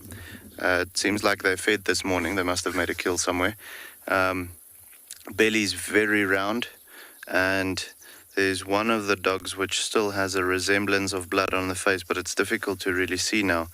But yeah, very full bellies, very lazy dogs, so much so that the herds of oryx and blue wildebeest are actually standing not, I want to say 100 meters away, and not worried about them too much. They can see in their body language that there's not much going to happen with these dogs for this afternoon.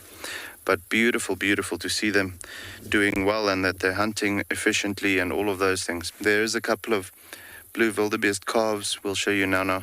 Blue wildebeest calves also in the area, so there's a very good possibility that they might have taken down one of those this morning, or possibly a warthog. You know, with a pack of 4, they can't necessarily go for the larger things like a fully grown wildebeest or an oryx or something like that. So they'll rather concentrate on the calves and the warthogs and so on, which is perfect because, I mean, that's what they're supposed to be going for. If a pack of 4 took down an adult oryx, then I would start getting worried about driving around in the reserve. But yeah, I mean, just look at how beautiful that is. Stunning, stunning, stunning. I love the colors of a wild dog. They're just beautiful. I want to say them and a leopard is probably one of my 2 favorite animals, if I had to categorize. Just absolutely amazing.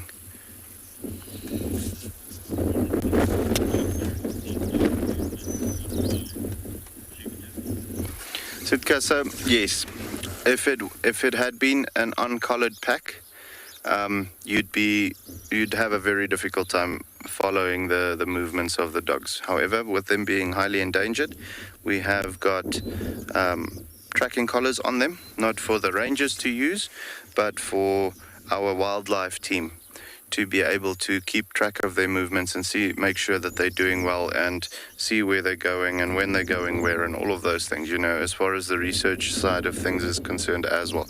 But also to make sure that if you see all of a sudden the dogs have stayed in one location for more than, let's say, 2-3 days without moving at all, then you can go and have a look and make sure that something's not up. You know, sometimes it is just a case of them, let's say, when they have been mating. Up until about a month ago, they've been mating at a specific waterhole, and they were relatively static around that waterhole. So only hunting when there's something coming in. For the rest of the time, the alpha male and female was preoccupied.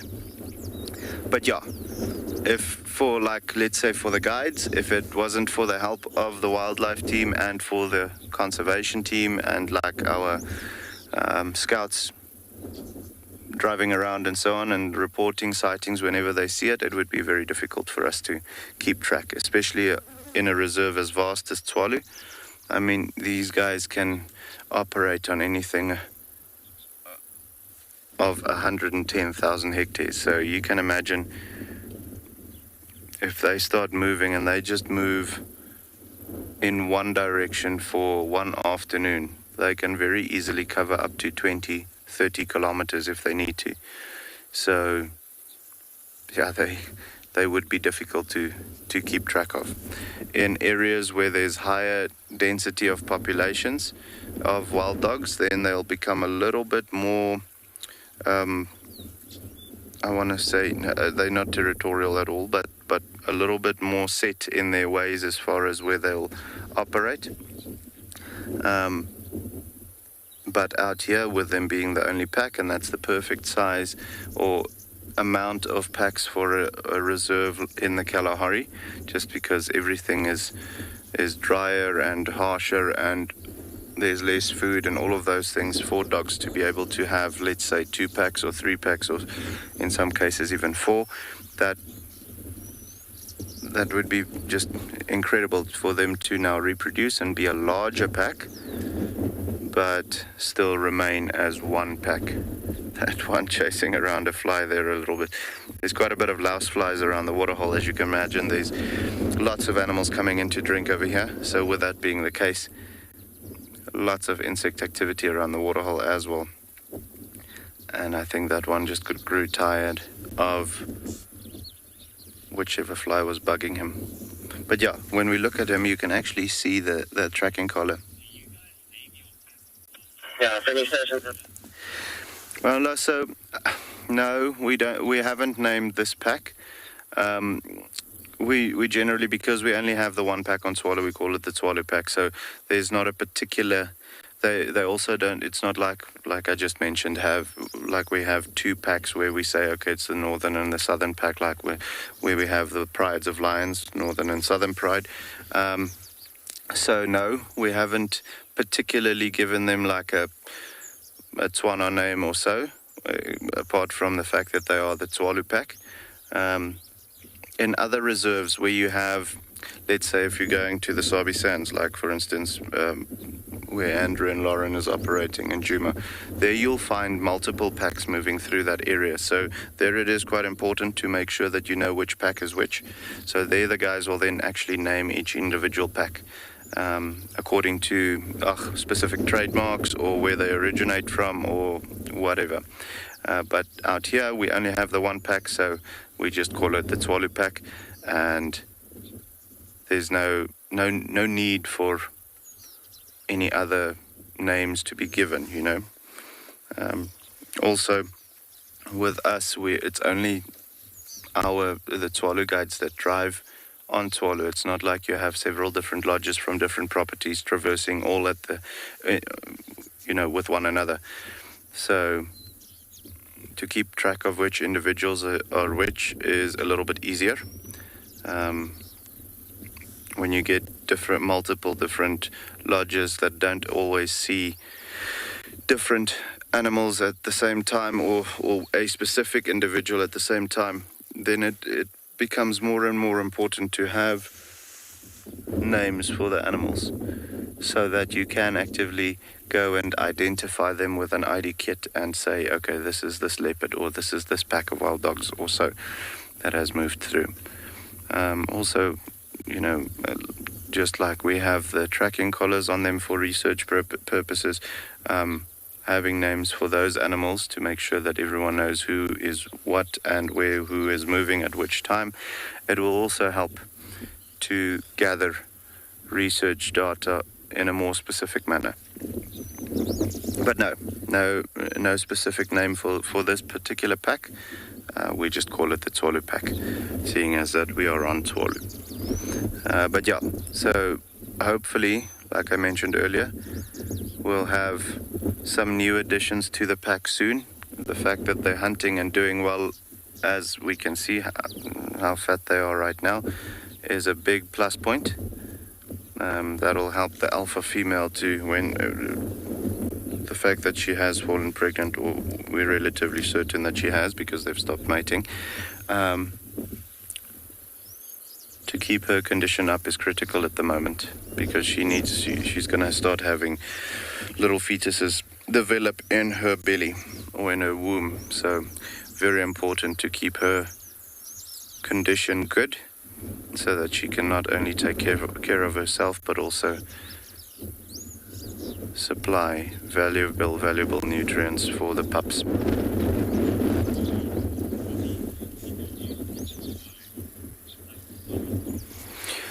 Uncle Tommy, so originally when Tswalu became a game reserve, yes, the dogs were introduced, because way back when this wasn't a reserve, it was farmland, so there wasn't any free roaming wild dogs around. However, since we've introduced them, this has been a steady population of wild dogs throughout. So no new introductions or anything like that. If needed, maybe in the future or so, if we need to introduce new genetics, then that will be up to the conservation team to make those decisions, but we are not involved with any of those decisions. That's the guys who specifically specialize in making those decisions that will do so. But yeah, so no new introductions. As soon as they were introduced, this has been the pack ever since.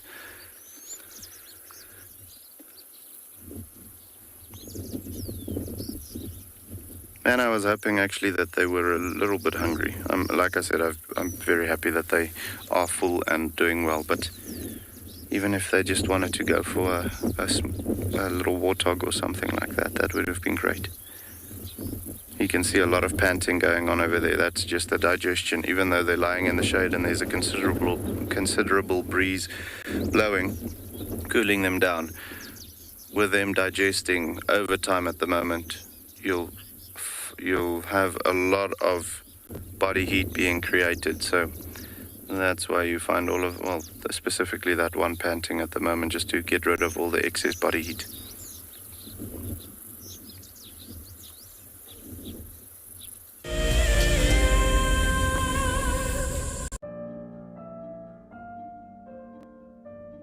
With a slew of potential dangers lurking, it's essential to be aware of your surroundings whilst walking in the wilderness. 20 yards away from one of the most endangered species. This is a big bull. What a moment, what a close encounter with an early bull. He's just over here now. He's moved completely away. Being on a bushwalk and seeing a leopard, I mean, it's ridiculous to be this close to a leopard on foot and for him not to run is absolutely insane. How crazy was that? Through the gap there is just the back of the head of a male lion. He is absolutely unaware that we are here right now. I tell you, seeing lions on foot, it definitely brings out the caveman in you, this little scared human being. I got into wildlife filmmaking because of a passion for nature and a notion that I could make a difference. Helping others fall in love with nature brings meaning to what I do. It's also a lot of fun. A couple of times per week we receive some very heartfelt messages from viewers telling us about how WildEarth has made a difference in their life, whether it's helped them through a difficult period or simply helped them to reconnect with nature. I think that's why we do what we do. Hi, my name is Tristan Dix and I am a guide here at Djuma Private Game Reserve for WildEarth. We love connecting you to the African bush and we always look forward to all of your questions. If you want to ask a question on WildEarth, you'll need to register on the website. Once registered, go to our live safari page and submit a question below the live feed. Catch Catch up with me on Wild Earth. Look at this, the little one is up and about. Certainly hasn't had enough milk at this age. No amount of milk is enough. Oh, Corky. Too sweet. Oh, look at this.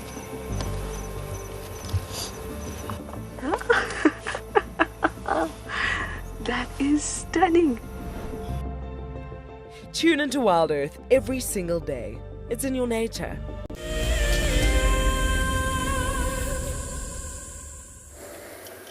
Yo, you make me cry. So yeah, guys, 2 of these dogs just got up. Even though they're full, I think they are still interested in something. There's a slight possibility of them trying to get something. You can see that the alpha male, the one standing in the water, is actually paying a bit of attention to whatever's on the other side of the water hole. We don't know what yet. There is some oryx and some blue wildebeest and calves and all of those things over there, but we'll have to see what they get up to. But yeah, as we've mentioned just now, a bit of heat reduction going on by lying in the water like that. As you can imagine, with them being dogs, they absolutely love the water and spending time in it. Though you'll find them swimming quite often and even chasing animals into the water and then, killing them inside is not a problem for them. But you can see that that's the alpha female that, yeah, it looks like the alpha female. I think it's the alpha female that's lying there in the water. But this alpha male is really paying attention to a specific oryx walking in the distance. So if there is something coming closer, we might actually give it some room and stop a little bit further away, see if there's something that wants to come into the water. And maybe we get lucky and get something happening. You can see he's lost interest. I don't, as I mentioned before, for a pack of 4 like that, to take down something as big as an adult ostrich oryx will be a difficult task and a risky one, not to say the least. So they'll rather go for something like a warthog or so. So maybe we'll go and stop just behind them or so, in the shade somewhere, be a little bit further away from the waterhole, see if there's maybe blue wildebeest calves coming in or a warthog that wants to come and drink or something like that, and hopefully get some action, even if they just play with it for a little bit. Not necessarily actively hunt it, but with dogs, especially now with them having a full tank, yes, they're going to be a little bit lazy, but there's a lot of energy building up inside of them now. So they might get playful a little later on. We'll have to see. Yeah, guys, I was wrong. That's not the alpha female, that's the beta female. But yeah, we're going to see what happens with them. Maybe move away a little bit, see if there's anything coming in and us getting a little bit of action. For the meantime, we're going to send you over to Lauren.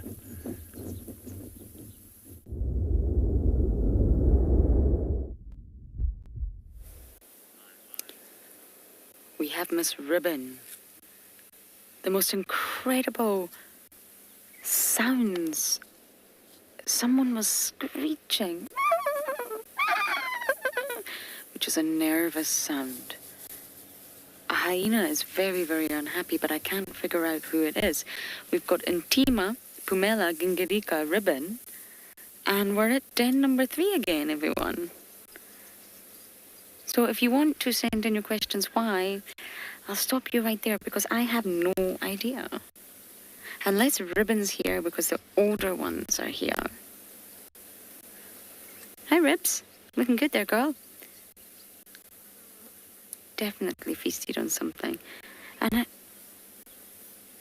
I don't know who's screaming. Is Pumela? Or is it?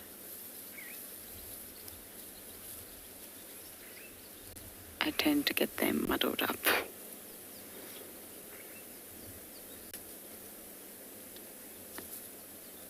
Yes, nervous. A little bit nervous, but kisses for Auntie Ribbon.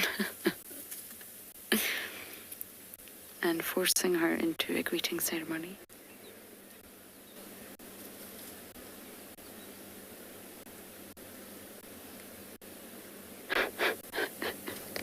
This is a half-hearted greeting ceremony, everybody.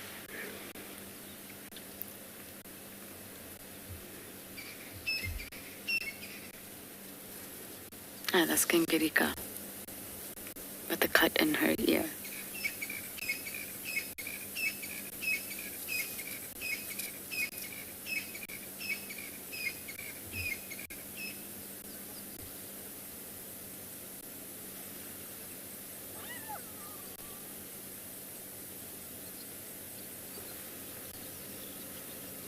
I'm not sure if you can hear that, but there's definitely still someone vocalizing. Ribbon's very alert. She's got blood on her face. Look at her paws. Look at her front paws. There's blood on those front paws. She's recently had a rather large snack.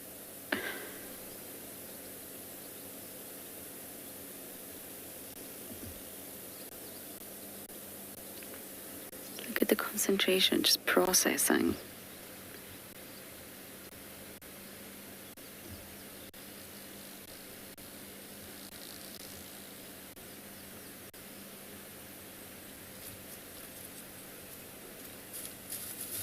Now, where are you going, girl?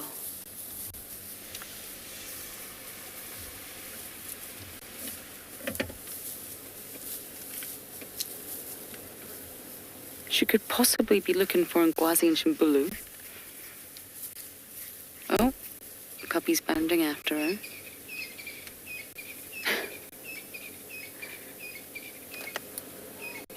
The cubs are just loving running around right now. Little Pumella's been left behind.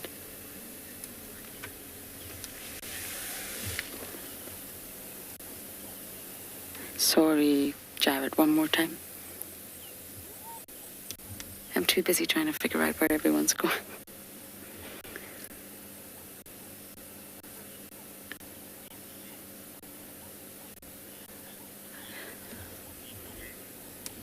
I didn't catch that name, but the lifespan in the wild is up to 20 years.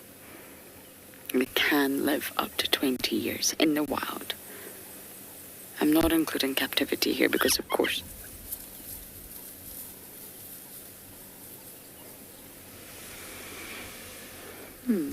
we're all going to leave now.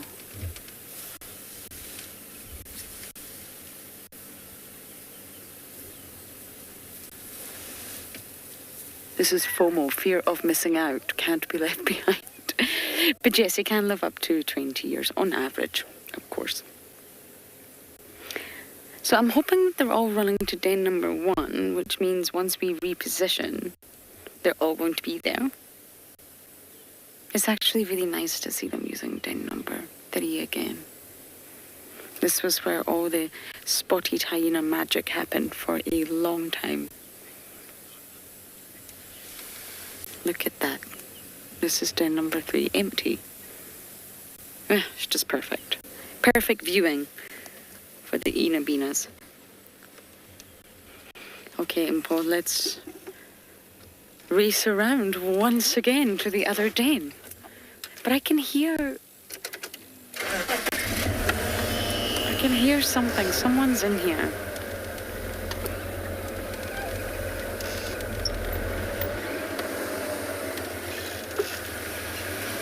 I just want to make sure no one's around that side.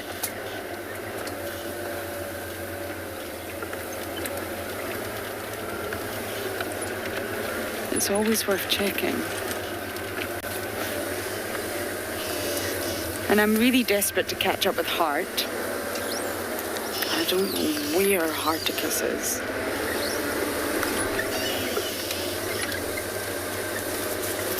So this is the back entrance to the den. The back entrance. And sometimes they'll all sit there. It's far more shaded in the afternoon, but nobody's here. Okay, let's head to den number 1. It's quite hard work to check the hyena den now.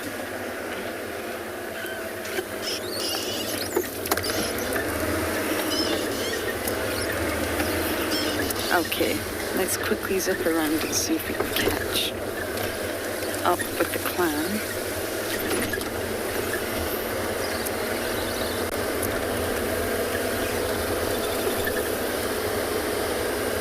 It was quite early for them to be active. Let me do a time check. 5:30 here in South Africa.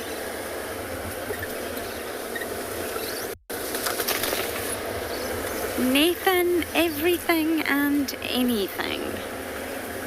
They are very opportunistic. They will scavenge from other predators that have made kills, and they'll also hunt. I've seen hyenas and Saimara take kills here. We've seen them take lambs, impala lambs, and calves. They don't hunt too much here, which is really unfortunate. We don't see them hunt too much here, which is really unfortunate, but it's just a landscape. I mean, look at what we're dealing with here. It's so thick. It's so dense. That, to be honest, anything could be happening here, and without audio, we wouldn't know what was taking place. Whereas in the Masai Mara, it's very open, it's very vast, you can see for miles, so we tend to sort of see more hunts in that type of environment, but still, hyenas do hunt. I've watched hyenas from the sort of little streaming hole, tortoises, birds, frogs, anything. Even the most putrid of carrion, hyenas will go for. Okay, this is den number 1, so you can see it's a really short journey. It's not exactly the most difficult of journeys for us to make. But the issue is the hyenas are now running up and down between the two. They've now realised that they've got a little bit of a bigger playground. And that's what slightly worries me. It leaves them very vulnerable to any sort of predators that might be nearby. Where did everybody go then? It's empty.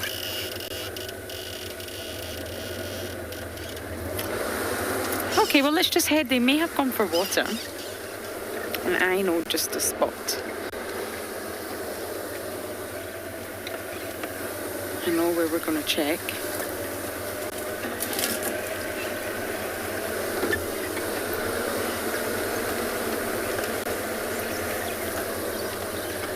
Claire, I'm not entirely sure what you mean by that.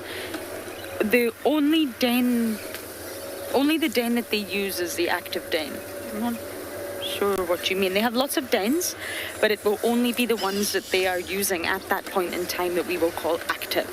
So there's a den on Aubrey's Road, for example, that the Djuma clan used for a while, in Vubu Road, Galago Shortcut, Chiracut Line Firebreak, Zoe's. So they're all dens that the hyenas or the Djuma clan have used at one point in time, but they're not active.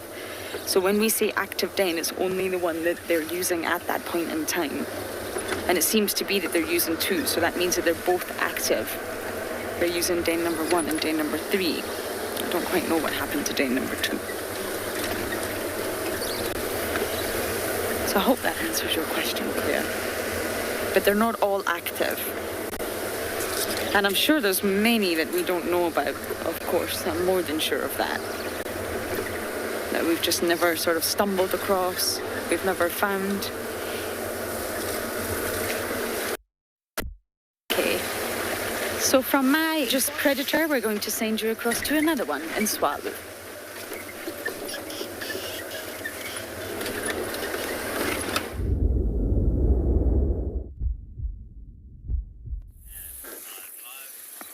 So yeah, guys, all 4 of the individuals has actually now gone and bathed in the water a little bit, and now with the cloud cover moving in and the the shade of the tree not being as important anymore because most of the sunlight is blocked out, they've just chosen to drop down there right next to the waterhole.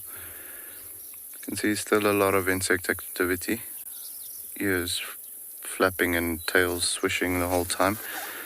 But yeah, this is the ideal weather for the dogs to be a little bit relaxed in. slightly cooler weather, much cooler than this afternoon, well, earlier this afternoon. And, you know, with them having full bellies,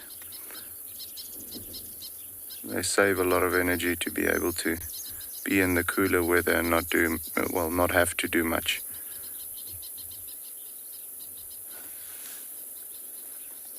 So yeah,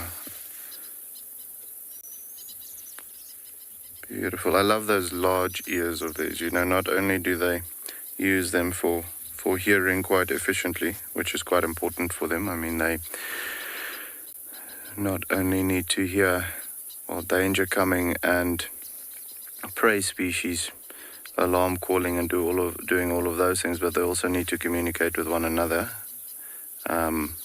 vocally as well as visually. You know, those large ears can be used as pretty good sign language markers, just like the flags on a runway. So you'll find them communicating with their ears quite a bit when they don't necessarily want to make a sound. So let's say while they're busy stalking, you'll find them using those ears quite efficiently as a communication system to move them in different ways to be able to tell the rest of the pack what to do and what not to do and where to go and all of those things. But also just to look very beautiful. Their tails is another important part. When that guy swishes his tail, you'll see on the tip of the tail, very white, almost like a dipstick. And the reason for that is just that's also their follow me sign. So when they start running, you see there, when they start running at those great speeds for those long distances, they absolutely need to know where each other is going. So tail goes up and they actually follow each other by looking at where the white tip of the tail goes. You know, the rest of their body is so well camouflaged, especially when they start running in golden grass and so on, that they don't necessarily see them. Djuma, no. So wild dogs have more of a home range. You'll find them not necessarily being territorial, and when I say territorial, actively marking off an area where they spend their time in exclusively, and also defending that area against other packs of wild dogs. So in my time in the sands and the glacieri and those places, we've seen multiple different packs of dogs coming through the same area and then splitting off, going into different dogs areas and so on. So they won't necessarily enjoy each other's company, the different packs, but they're not territorial. They've got a home range, which is normally quite a bit larger than what you'd find a territory being. And they also don't come with all the politics of having to constantly be marked with, you know, scent marking and vocalization and all of those things, and also not be defended against other wild dog packs. So, no, wild dog's not territorial, and that's just because they need such a vast area to be able to operate in. It's not something that you can pin down in a specific area and that's where they'll stay. They'll go where they want to, when they want to. So, absolutely not territorial.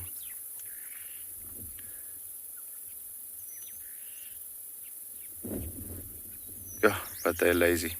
Have a look, guys, at how the yellow of the dog actually blends in so well with the rock's color.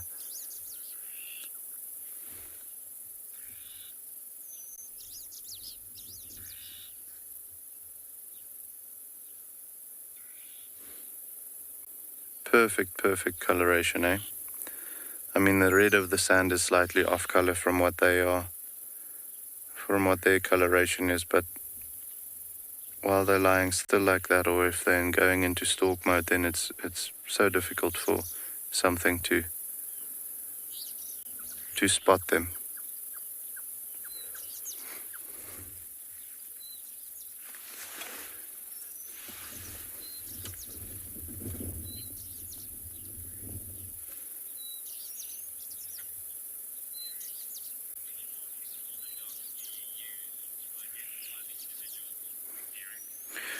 Derek, so that's a tough one to, you know, conclusively say, but what we use most of the time is not the yellow or the black markings, but the white markings on the dog's body, which may be situated in different parts of the body, depending on the dog. But if we go over to the one here on the left-hand side, you'll see she's got a very distinctive marking on her right hip, or on the pelvis here at the back. Now, if we look at the other female, if we go over to the right, the one on the left-hand side of the three dogs lying on the right, you'll see there's also white markings on her rump, but it's more on the bum, and the markings don't look the same. See, there's a little bit more of a white blotch type of vibe coming in there on the right bum, but not the same white markings as what you'd find on the first female. So that is then very easily identifiable, well, a much easier way of IDing the different dogs than to have to go and look at the yellow and the black markings, because they predominantly have lots of yellow and lots of black all over their bodies, but the white markings are generally a little bit less and a little bit more specific as to which location they have the white markings on the dogs itself. So like when you find a leopard, you'll look at the whisker count. With the cheetahs, we look at the spots on the inside of the front leg. The dogs, we use the white markings on their body. And it doesn't necessarily need to be all of the white markings. It can maybe be just one specific spot in a specific location. Like this female that we looked at first with the two dots on the pelvis. The male that we're looking at right now, he's going to have that one white mark on the left bum and possibly another one on his right shoulder or so. Whereas the other male, he will most likely only have one little spot somewhere. But then again, you do get certain dogs, and when I say certain dogs, it might be one in a pack of 12, and that's the only dog that looks like that in 3 different packs that operate in the same area, which is extremely yellow or very, very black. And that is also something that you can then use to specifically identify that one individual. But the rest of the members will be very similar in coloration when it comes to black and yellow. But yeah, guys, we're going to stick with them for a little bit. For the meantime, we're sending you over to Lauren.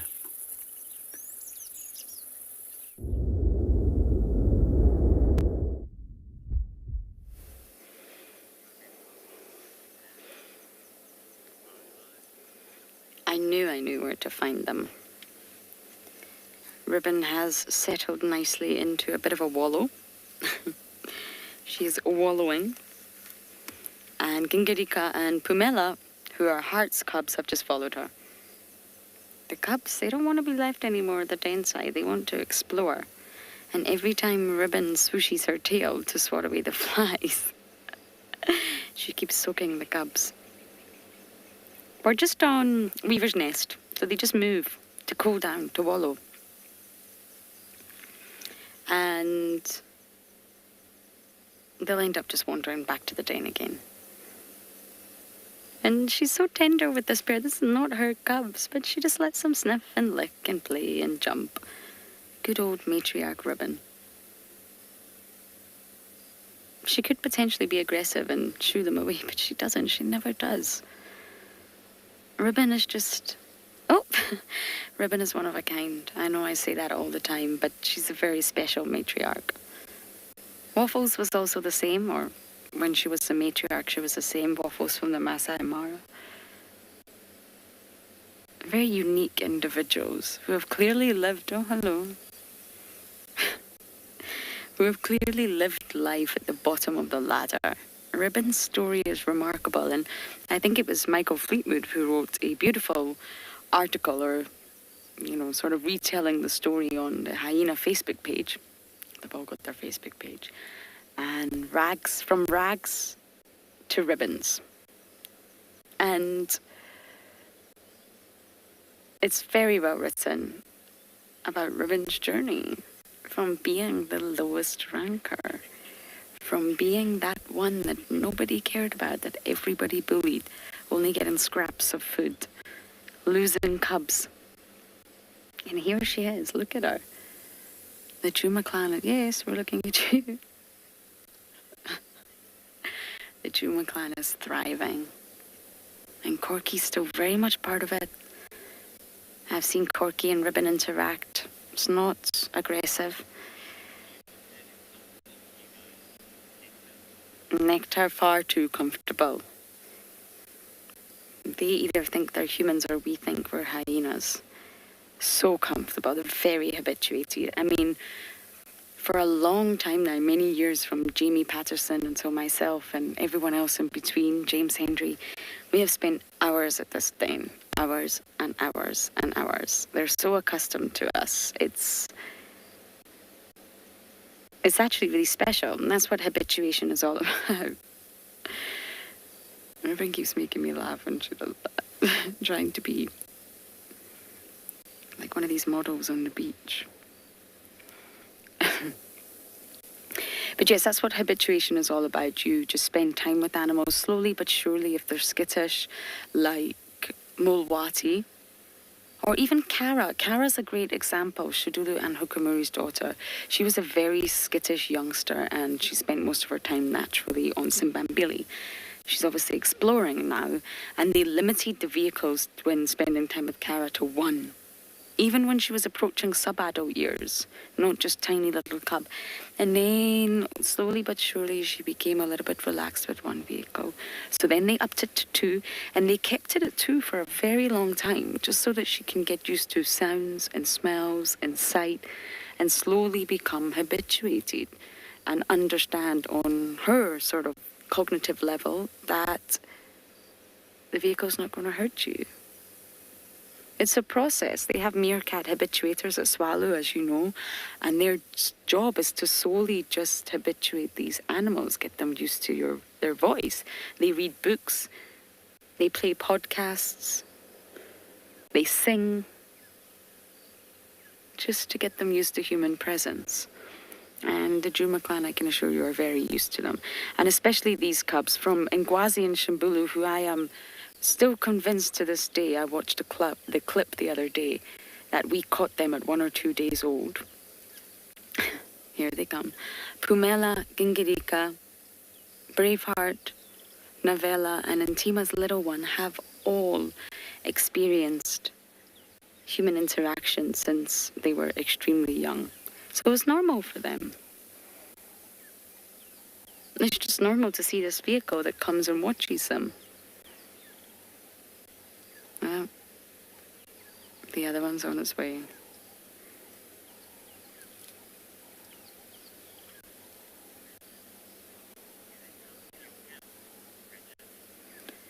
Bridgets.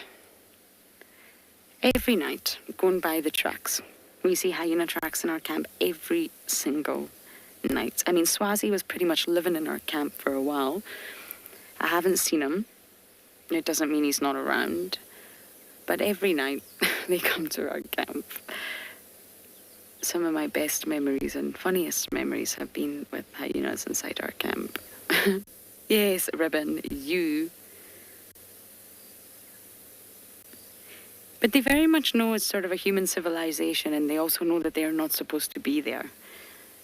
There's a sort of moment between you and the hyena where they think, oh, I'm caught. But based on the tracks every single night, it's part of their territory, it's part of their route. I think they just assume this camp is theirs, it's in their territory, and they just wander through, smelling everything, checking everything out. But yes, every night. I'll never forget the morning Davi was on shift and I woke up to this awful sound. What is that? I was off. Thinking, no one's around. Where can that sound be coming from? And I opened my curtain and there was Swazi snoring and letting off gas on my stoop. And it was so loud. We do take precautions. They are wild animals, but they definitely do roam in camps. And it's not just our camp. That'll be any camp around here. Hyenas are notorious for it.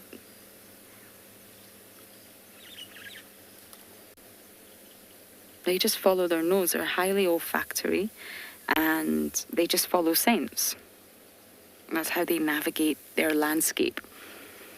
Follow the scent, follow the trails. And of course, more often than not, that will lead them into campsites.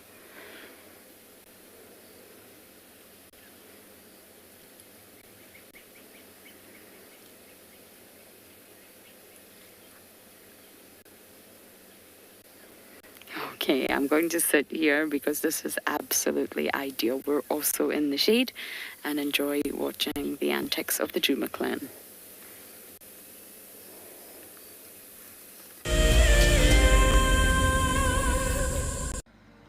WildEarth explorer Jenny recently joined Tristan as he broadcast live from Djuma. Awesome to kind of have a guest on board. I'm looking forward to this. This is Jenny. Hi everyone. And Jenny is the first of our Ticket to Dream holders. If you want to go on safari with a WildEarth guide whilst honing your bush knowledge and of course featuring in one of our shows, then head over to our website. Literally being with Tristan on the vehicle today has been incredible. It has truly been a dream come true. Sign up to be a WildEarth explorer and you could be making your first ever on-screen appearance. I would highly recommend being a part of the Explorer program and being able to be a part of an interactive live drive.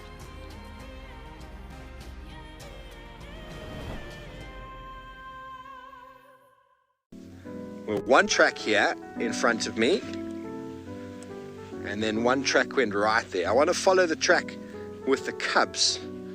Sorry, I'm gone behind the car. That's very rude of me. I want to follow the track with the cubs. Oh, my word. Oh, my word. Okay, so everybody, we've just bumped into Pride of Lion.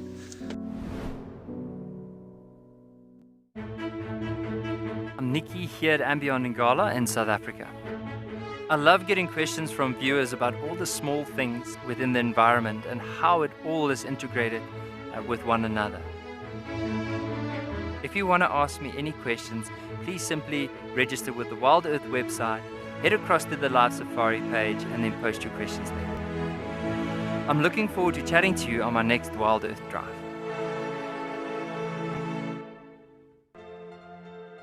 The croc is still holding another one there. It's holding from the hindquarters. I would really want the wildebeest to cross. Is it trying? The croc is holding the tail. It's holding tight. Oh no. Goodness me. Lucky, lucky wildebeest. You have another day to live. Expect the unexpected here on WildEarth daily.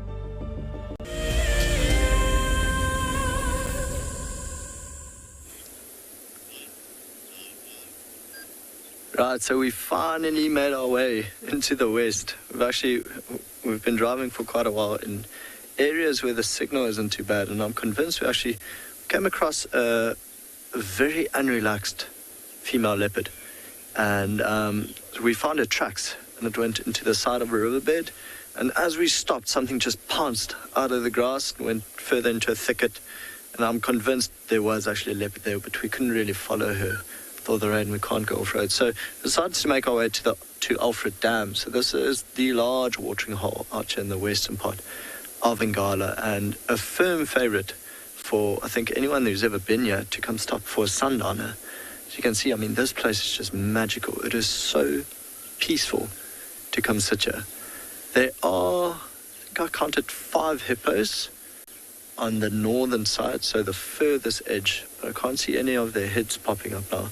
Of course, they can hold their breath for up to 5 minutes, so it might, oh, there's one, just a head popping up, might go down again. Yeah, and just see the ripples. There we go. Yeah, and then later on, when it cools down, they'll all come out to feed. They don't really wait till it's completely dark, so they'll go eventually, probably in the next half an hour or so, they'll go out and they'll go grab some grass. do a bit of a graze. But the sunset is phenomenal. I mean, the colors coming out now, just exquisite. What we're going to do from here, though, is probably head back east, see if we can get to that lioness's den before it gets dark, see if they're still around, if there's any action. We're basically just hoping that we could eventually see the cubs. How many cubs there are, what color they are, you never know. It's a nice surprise. It's something to look forward to. Beautiful cloud formation there. And of course, Alfred Dam. So on the road in front of us, there are quite a few tracks of the breakaway pride. So they have been spending a bit of time here on the dam wall. But majority of their tracks go back west. So I think both the rice males would still be here, because when Nick showed them to you guys a couple of days ago, that both rice males were sitting with females and quite intently following them, which means they are trying to mate. Of course, the females are growling and the rice males are growling, and the young males being in the area close to the females that they wanted to mate. Family drama. It just happens now. You can see the hippo's head pop up again. 3 of them there.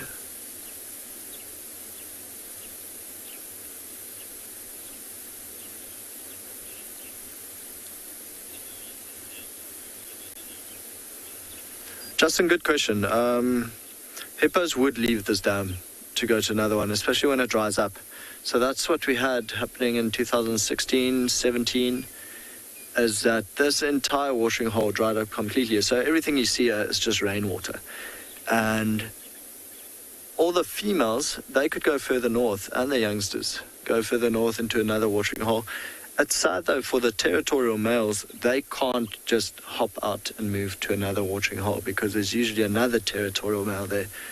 So they would just have to stick to the shade, to these riverbeds, to try to keep cool day in, day out. So I think for them it's very stressful. For now though, there's enough water here. There's a territorial male or his females, the harem, and he will just stay here, and so will they. There's no need to leave. But yeah, we are going to head off, go back east, see if we can get to this lion den before it actually gets dark. But for now, I'll send you back to Andrew.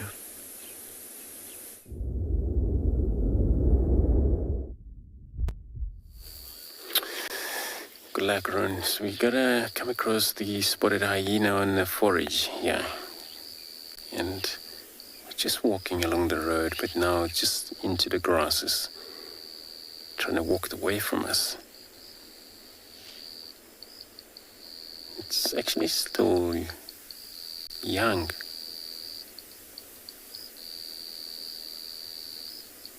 But it's growing to able to hunt for its own.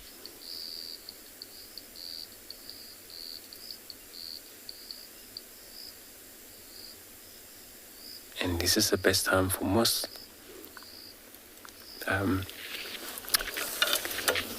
carnivore species to able to get mobile this time of the day, whereas now the temperatures drop down pretty much, and they would be able to use their energy, get on, since they spend a lot of a majority of the time lying down the whole day. So this is the best time for them to able to hunt. So, but we lost him just like that. So he's just crossed over. He's far from the den. From now, we're on a Beverlysook boundary, close to Beverlysook Dam, so he's probably been wandering around here quite a lot. So I'm going to carry on, do the search. I'm going to be sending you across to Tswalu with the wild dogs.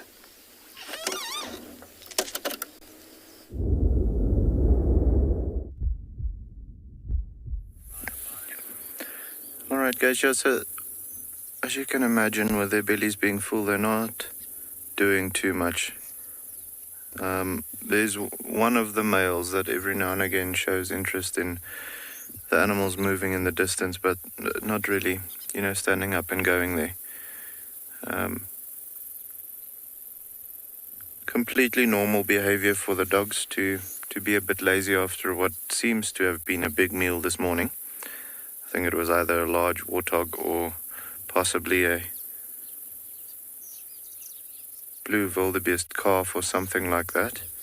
So all of their bellies relatively full. I'd say the one that's the least full is probably that male that's looking around the whole time, but still nice and round belly. You'll see that one that's lying over there now, yeah. But yeah, we'll spend maybe a couple of more minutes with them. If we see nothing is really happening, I think we're going to move on, see if we can find something else. They're not going to, in my opinion, they're not going to give us much more than what they already have. We'll maybe just on another occasion come and find them again in the afternoon, and maybe they're a bit more hungry then and a bit more mobile at that time. So yeah, lazy after a hard morning's work.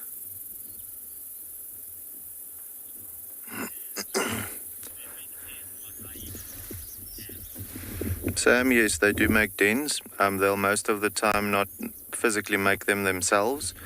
So you'll find them utilizing a warthog burrow or an aardvark burrow or something like that to stash their pups in. And they'll have multiple different den sites over the period that the pups are small. So not staying at one particular spot just because of the, parasite load and the smell and all of those things. As soon as the smell gets strong, that's when things like hyenas can start locating on them a lot easier. And if there's only the babysitter at home with the puppies and there's a clan of hyenas popping out onto them, that is definitely going to prove problematic. So constantly they'll move as soon as the pups show that they can be a bit more mobile. They'll move den sites on a rather regular basis, maybe once every week or once every 2 weeks. But for that initial stage, they'll be relatively static at the den site where the alpha female gives birth. But yeah, like I said, they do make or have den sites just like hyenas will have. Hyenas will also move their den sites occasionally to get rid of parasites and all of those types of things. But yeah, that's still a little while away, maybe another 2.5 months. Wild dogs have a gestation period of 75 days, so exactly 2.5 months of being pregnant before they give birth. So maybe not 2.5 months, maybe let's say another 1.5 to 2 months.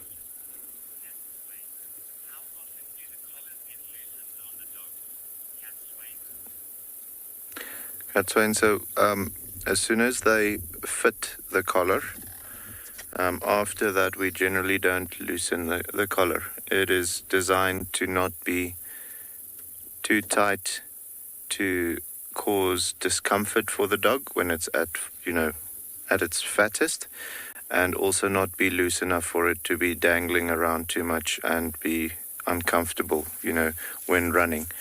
So it's just like a belt. Every dog's neck will be different. So they typically only collar the adult dogs. You won't find collars on the pups. And with that being the case, as soon as they are adult, you won't really find a lot of growth around the neck area anymore. So as soon as it's on, typically speaking, we won't need to tighten or loosen it. And if it is the case, it'll maybe happen once in their, in the cycle of which the collars are being utilized on the dogs. What does, however, happen is, as you can imagine, a collar is just like a cell phone. It has a certain amount of airtime. So at a point, that airtime will run out and the amount of pin drops that it will give will be finished. So then they'll have to renew the collars. So if at that point they see that the one collar is maybe a little loose or a little tight, they'll just adjust it accordingly. But yeah, guys, I think we're going to move on. These dogs are looking rather lazy and not in the mood for doing much. For the meantime, while we're looking for something else to have a look at, we're going to send you over to Lauren.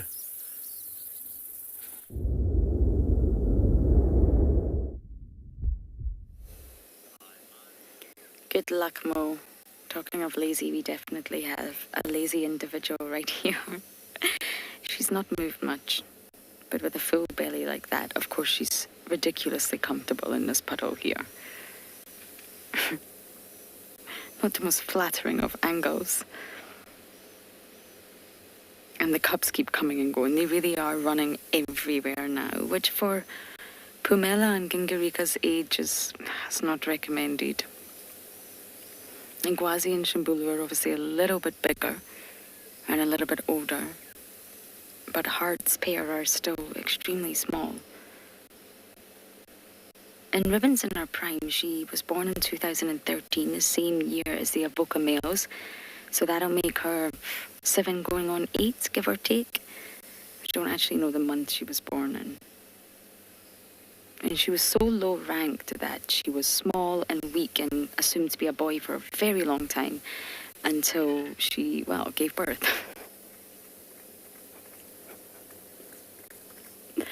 And then, well, we decided she was definitely not a boy anymore. The life of a low ranker is very, very different from that of a high ranker.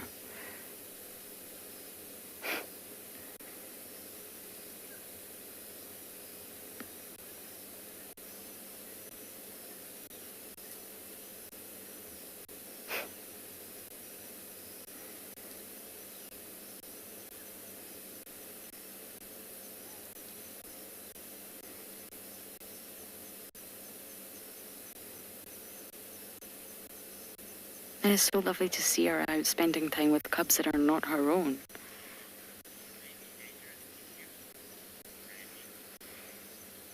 Randy, I guess so.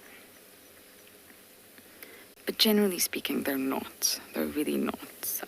Especially here in the Sabi Sands, are very habituated to human presence. But of course, at the end of the day, it's a wild animal, a wild predator. With one of the most powerful bites, at least in the mammalian world. Their bite is more powerful than that of a lion's, and therefore, of course, you have to be careful. In Ethiopia, there's a very special place called Harar, Harar, and it's a Muslim community, and it's very, very small. It took one man years and years ago who decided he loved hyenas, and they kept coming to the village and everyone was terrified, and he decided he wanted to change people's perceptions of the hyenas. So this is obviously a developing country. He decided to feed them and bring them into the community and show people that they're completely harmless. And he passed it down to his son, who passed it down to his son, and it's still thriving right now, where you can go to the community of Harar. You can actually visit these people who have fascinating tales to tell, through a translator, of course. And the hyenas come every night to eat.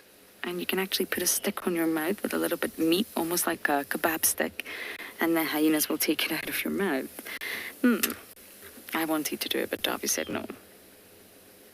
Now again, I'm not promoting feeding animals, but it's a wonderful ambition that that family had to bring light to hyenas and how they're harmless, and how populations of spotted hyenas and humans can live together in harmony. And they do. The hyenas are there in their village.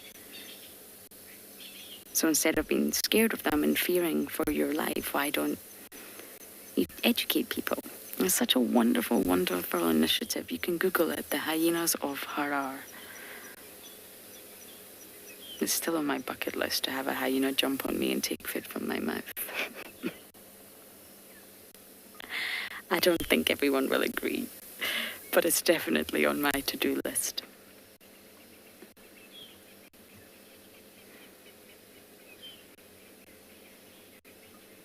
You don't want local communities fearing wild animals, and they've just sort of came to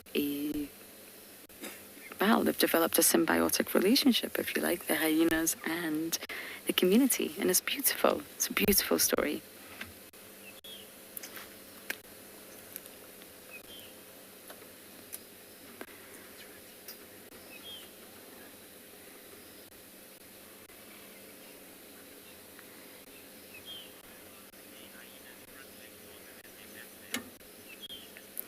Ethan, good question. They do have a very strange body shape, don't they? And it sort of slopes down. So Ribbon's not exactly giving us the best view of the body shape. But the front legs are longer and the back legs are slightly weaker. So the spine curves down and it gives them a strange walk, which I think is fabulous. But I think it adds to, again, their negative image to people. It makes them look like they're sneaky and creepy. But basically they're so powerful around their neck, so they have really elongated necks with lots of additional muscles that not all mammals or even predators have. And this is because they're able to pull and they're able to drag. So if they successfully hunt or they successfully scavenge, they're able to pull that carcass with all their might, using the sort of power in the front end of their body. So by having a weaker back end, that is, it's quite an energy efficient design, if you like. It helps them save energy because all the power is going into the front.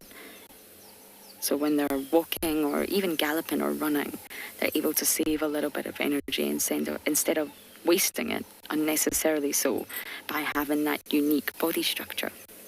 So all the power is in the front. So they can't climb a tree like a leopard, but they absolutely can pull a carcass.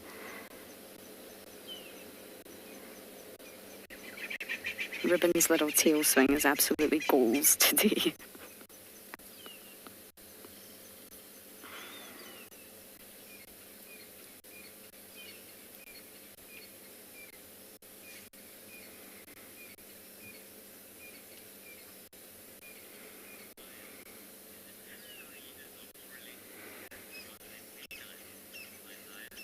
Isaiah, yes. Very, very distantly. So their closest relatives are the mongoose, believe it or not. But if you were to sort of compare them genetically to cats versus dogs, they're slightly more related to cats, or they're closer related to cats than dogs. But of course, behaviorally and morphologically, I think they're just like dogs. But they're really not closely related to either, to be honest. Mongoose are their closest relatives.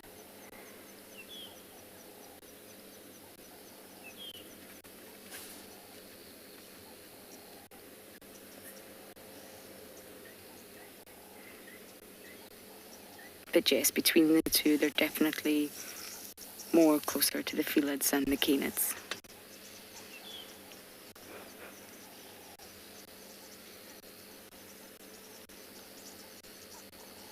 Ribbon, that's some position you've got yourself into there, girl.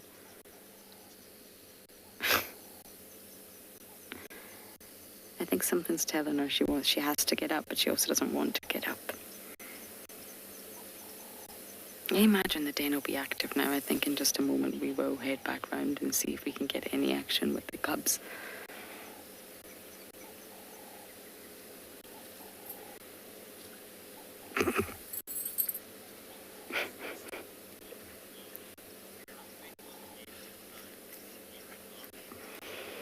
Secret mask? I have no idea.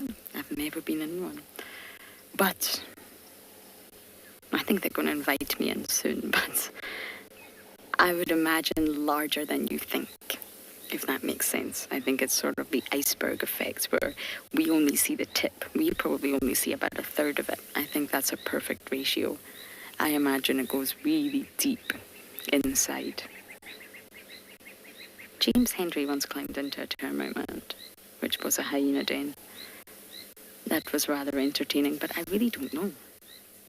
But to fit all 7 cubs, it has to be larger than we think it is.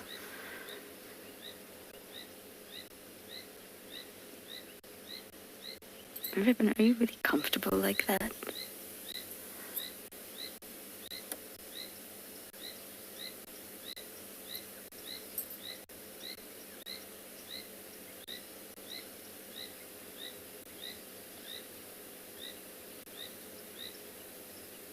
Clearly.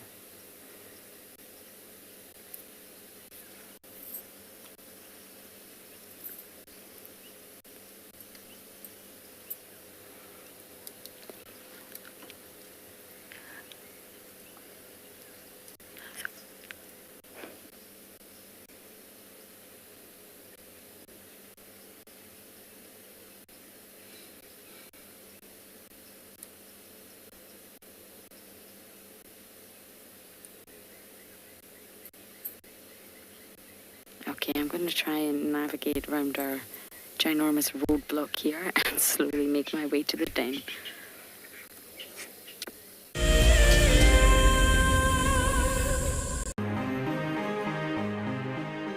I'm absolutely delighted to have won the February prize draw for 3 nights for 6 people at the Djuma Private Game Reserve. I absolutely love everything WildEarth has to offer. I find the guides extremely knowledgeable and will go above and beyond to ensure a great safari experience. I will be taking my husband and family from the UK to experience this once-in-a-lifetime opportunity. One of the main reasons I joined the WildEarth Explorer program was for the fireside chats and also to win an incredible prize, which I am so fortunate to win and incredibly happy. I would like to thank WildEarth for this amazing prize and cannot wait to meet the team.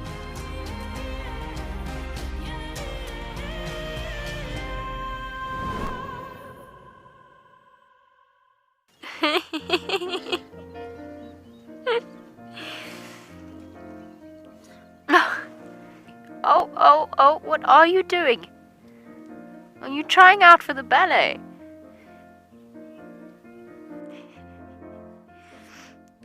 Now it's an itchy bottom. Up we get. Mom's coming. Everybody's moving off. My name is Ross and I'm a field guide at andBeyond Phinda Private Game Reserve. I love getting questions from guests on WildEarth because I love sharing and learning information about nature with new people, and it also makes me feel like you're all joining me in real life. If you want to ask a question on WildEarth, then you need to register on our website. Once registered, go to our live safari page and submit your question below our live feed.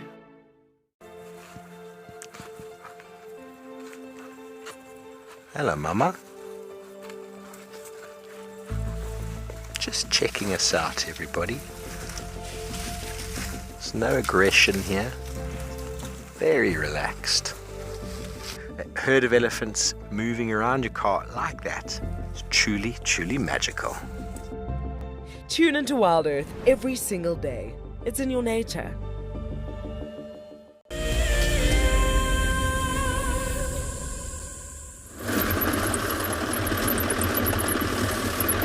Alrighty guys, so we left the dogs now. We're heading back towards the more central side of the reserve.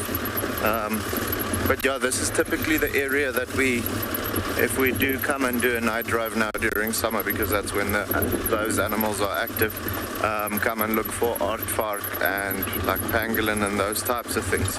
Aardwolf as well. This particular area still very rich throughout the drought in termite activity.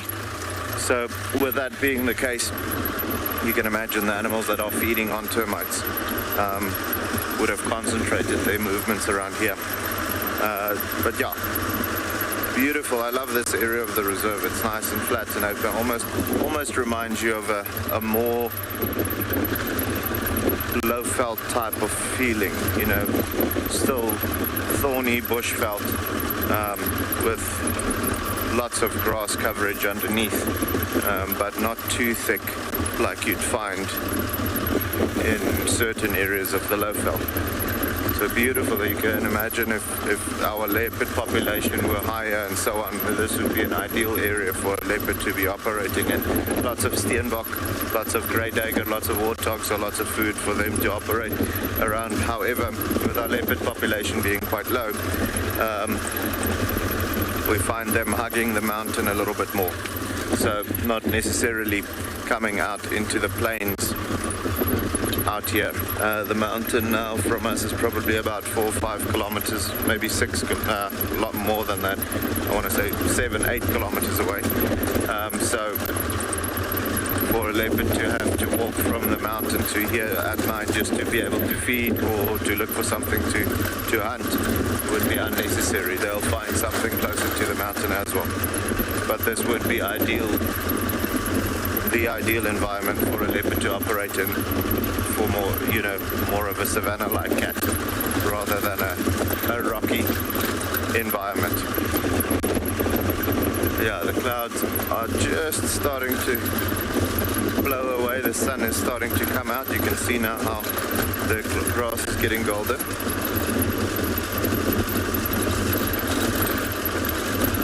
Kayla, that I cannot tell you at all.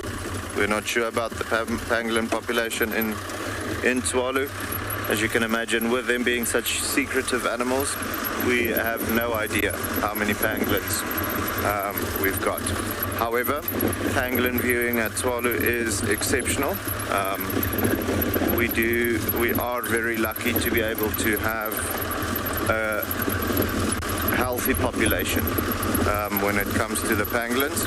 So, but to give you a number or a population density as opposed to places like Kruger or Phinda or any of those places, we wouldn't be able to do so, just because we don't know how many pangolins there would be per square kilometer or so. So that's a tough question to answer, and I won't be. I'm not even going to try and lie to you.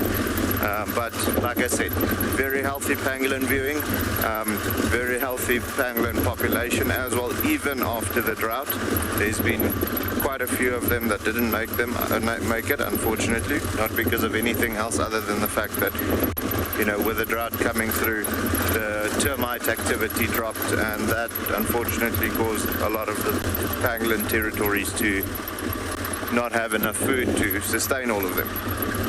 So unfortunately we did lose quite a few, but that happened right throughout the country. So as far as the density was concerned, the density should be still relatively the same, you know, percentage-wise as far as over here and against, let's say, a place like Botswana or Kruger or wherever you want to compare it to is. But the numbers are quite a bit lower than 5 years ago.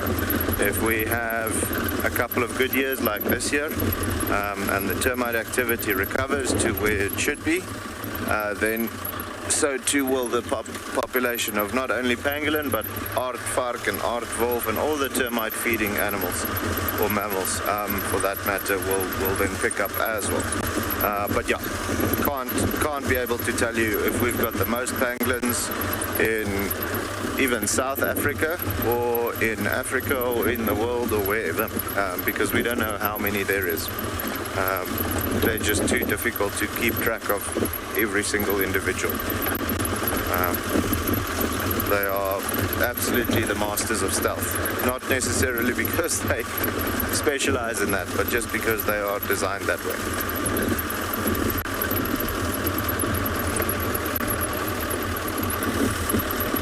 Mark, so the last time I saw a leopard in Tswalu was the beginning, oh no, it was around the 12th of January, if I'm not mistaken. Then again, I haven't specifically gone out to go and find a leopard after that. We did see some very fresh leopard tracks, not yesterday morning, no, yesterday morning. When we were looking for some lions, super fresh leopard tracks. I think we missed it by maybe an hour. But as you can imagine, with the leopards being so scarce around here, they also don't see people that often. So the leopards that we have here is not nearly as relaxed as the ones you find in places like the Sabi Sands or so. So with that being the case, quite often you'll drive past a leopard and he will just be hiding so well that you won't see it. So yeah, last time I saw a leopard was, I think it was the 12th of January. And we were actually lucky at that point. We actually saw 2 different leopards in a space of, I think it was 4 days. So sometimes they just pop out when they allow you to see them. Other times you can go for months without seeing them out here, because their territories are also so vast. So they talk about a male leopard having a territory of up to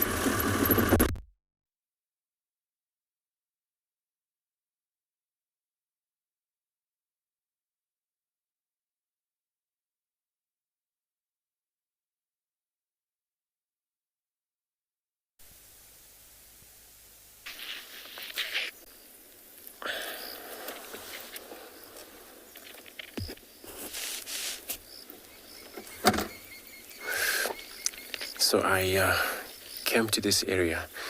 Now, changing from that position where we started from to the west boundary where we had a leopard is in Simambile, and now I have grappling number 4 standing by. So all I do, I have to make sure I don't miss my turn in that. It looks like it's a line up there, so much of a line up. But I think it's Kara, they say, so it'll be cool to see her again.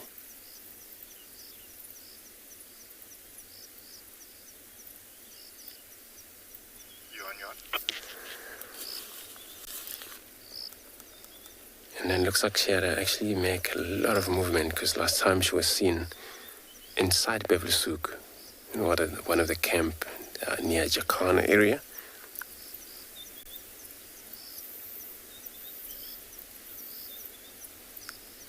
And we were still hoping to see her there again, because every time we got up, we look around in that area, but she was long gone back to the west there again.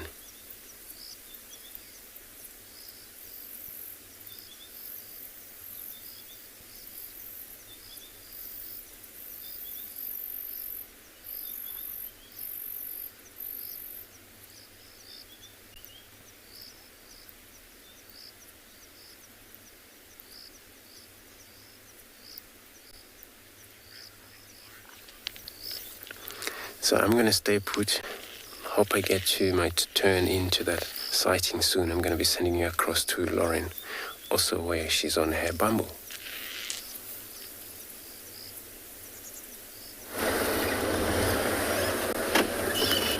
All the hyenas disappeared. It must be that time of night where, well, everyone's getting active. It's nice and cool. It's been a very cool day, actually, not too uncomfortable at all.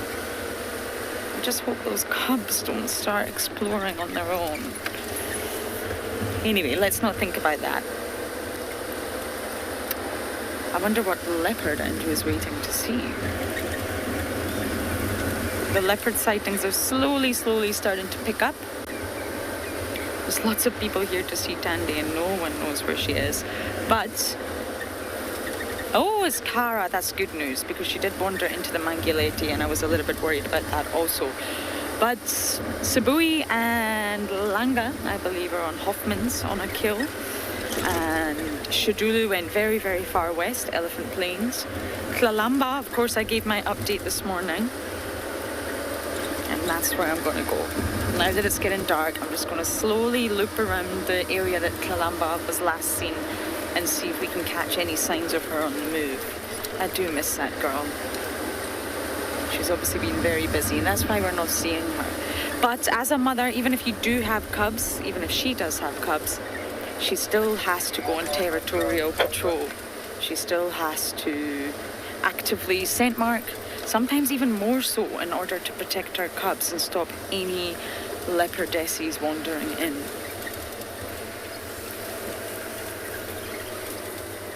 But one does hope she has little buzz.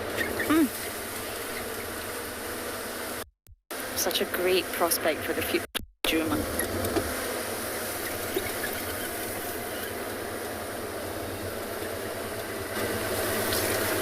Gotta put my bright lights on.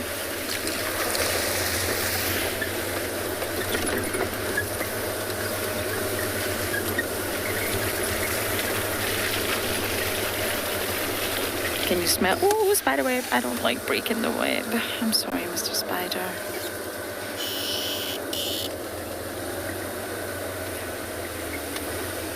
Sorry, Spider. I always feel a little bit guilty breaking the web, all their hard work. Are hyenas mainly active at night? Yes, they are nocturnal. And primarily nocturnal. Yes, they are active during the day, but fundamentally they are a nocturnal animal for many reasons. It's cooler, up on prey. Summer in Africa, or at least in South Africa, the heat, it's incredible. And of course, no animal is going to really want to be active during that time. They're going to waste a lot of energy and can risk dehydration, even heat stroke. and therefore they save all their energy for the cooler hours. They have unique specialized adaptation that allow them to be nocturnal. But in saying that, it's really dependent. I mean, you will always find shifts. I talk about this a lot on a daily basis. A diurnal animal will never become nocturnal and vice versa, but there will be shifts. And if you think the most perfect example is Pangolin, and even aardvark as well at Tswalu, they go through great shifts in their daily patterns based on season. So in the winter, because it's cold, it's very cold in there. They tend to come out a lot more during the day. Shift to come marginally more diurnal, you have a higher chance of seeing them. Now in the summer down in Tswalu, I'm sure Mo can tell you more about this, shift to being a lot more nocturnal and not anymore from Tswalu because it's summer. They will only really come out way after the sun has gone down. And that's just normal, it's just shifts, seasonal shifts. They're a really good example of that. And it will happen here.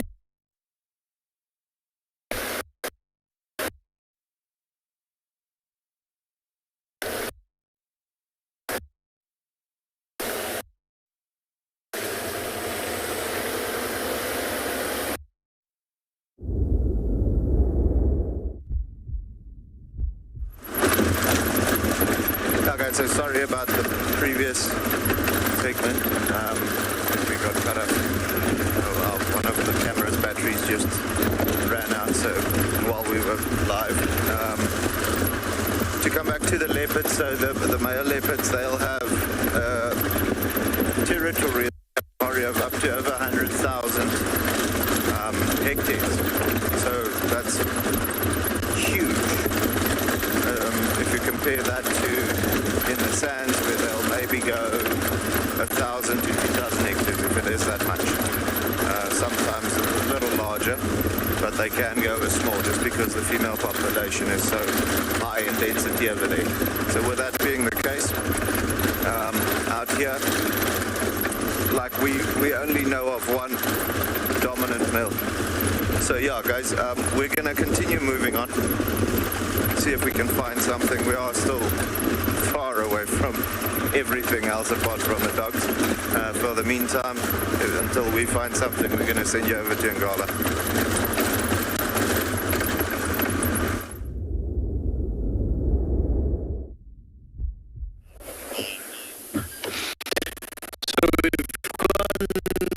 So actually we came back to the den site, and now you've got one female, one sub-adult lying right in front of the car. The mother, the one that is actually denning, has just walked into the bush, so we've been waiting for, see if we can hear her calling. So no such luck. But also before she walked in with teats, and it does look like there has been cubs suckling. The older two youngsters are on the other side of this bush, they're playing around. And then we've got the other sub-adult lying in the long grass. Just every now and then you can see a tail swishing. So I want to keep quiet for a little bit and see if we can actually hear anything from the bush.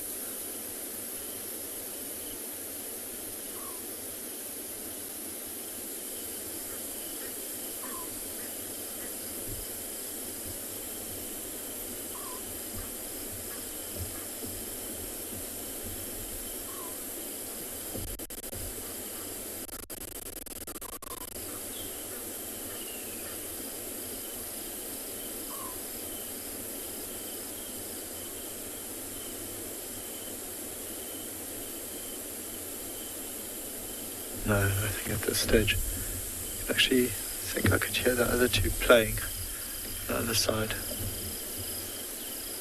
These ones just lazily still haven't moved that much today. The trucks go up and down, up and down.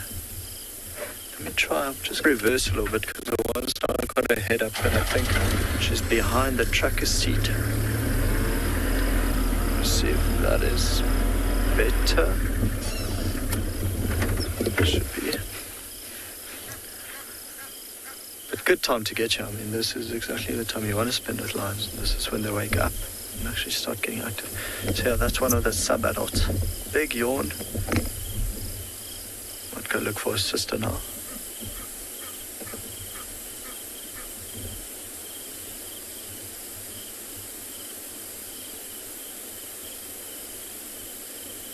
Oh, her moving. She's also woken up the other lioness. It's lying in the riverbed. That's the mother of the two older youngsters.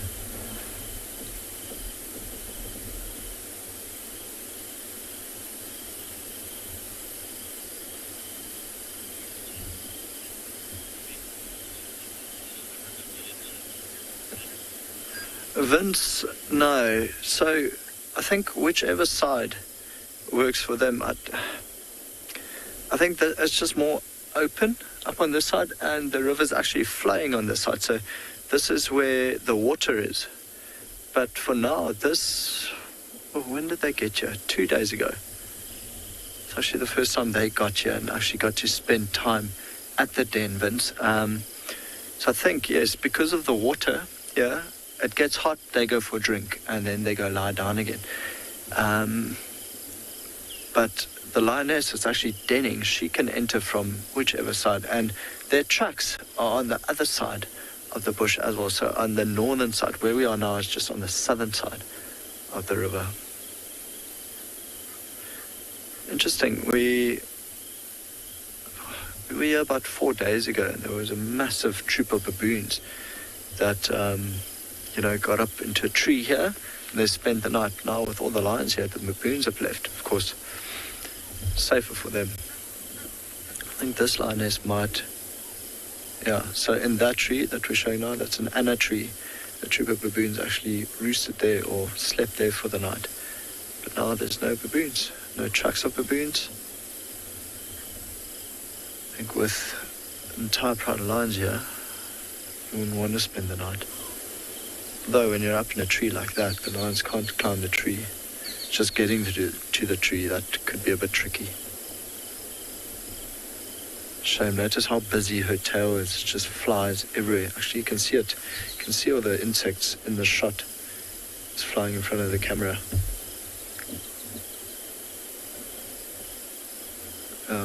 Look at all the flies on her back. And some of those bite.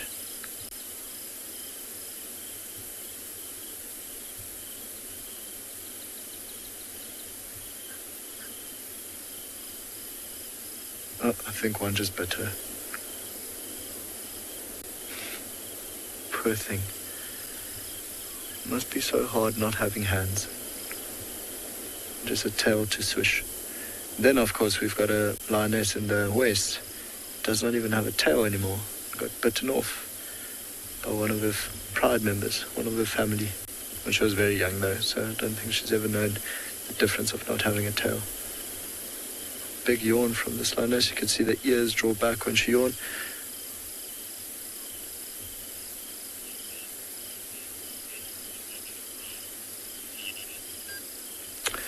Fiona asking where are the rest of the Birmingham Pride. Fiona, down the river to the east is the lioness with the 3 youngsters, the ones we saw yesterday. And then this morning we had tracks of the rest of the Birmingham Pride. They came into Ngala maybe early this morning. There she goes, she's up. Probably joined the rest. A very big lioness. So they came into Ngala and then decided to go out again back towards Auburn Camp. Remember, we don't have GPS collars on any of these animals, so they're completely wild. There's no fence locking them in to Ngala, so they can move wherever and whenever they want. So it's not like we keep tabs on them. When they're not on Ngala, we can't show them to you guys. And then when they are on Ngala, we're absolutely going to try our best to show them to you guys. Also down. She's lying down right next to the others. Out of sight. Now you wouldn't even know there was a lion here. Except for that.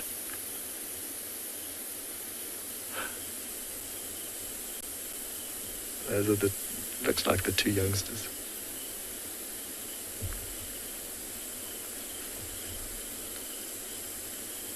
At least they still have a lot of energy. Nearly 11 months old now. And born right where we are now.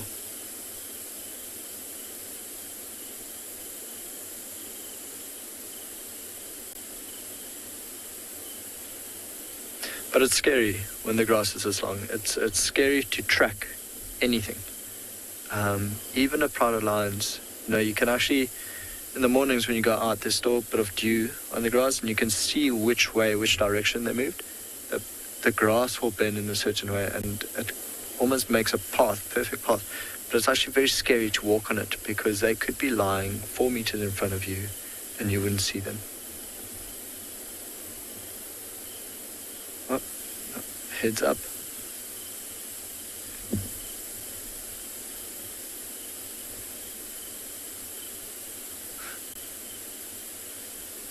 Tail just swishing and down again.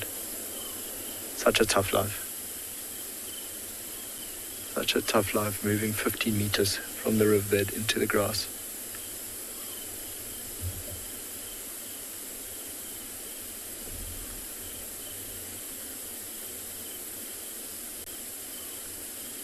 And I think that's it. I think what we could try to do is go to the northern side again, see if the youngsters are still, or if they move to there. Otherwise, we might just have to leave this area now. Unless you want to see grass moving every now and then. Joe, let's go to the northern side, see if we can show you anything else.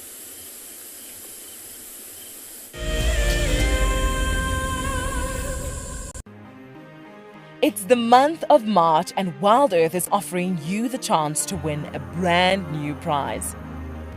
Sign up to be a WildEarth explorer, and you could win a 5-day eco-training ranger experience for 2. Eco-training is the pioneer and leader in safari guide and wildlife training in Africa. The lucky winners can look forward to approaching dangerous game on foot, tracking and 4x4 driving, learning about animal behavior, and even spending one night sleeping out under a blanket of stars.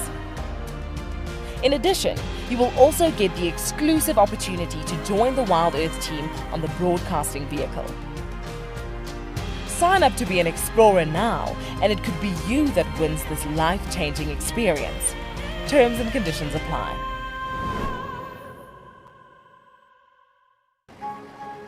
I love being a cam op for WildEarth. The animals coming right up close to you, especially like lions. Sometimes you get nervous, but you have to go with the flow. My favorite animal to film is the elephant because of how big it is. But when it's really up close to you, it's one animal that you would say, I really respect you.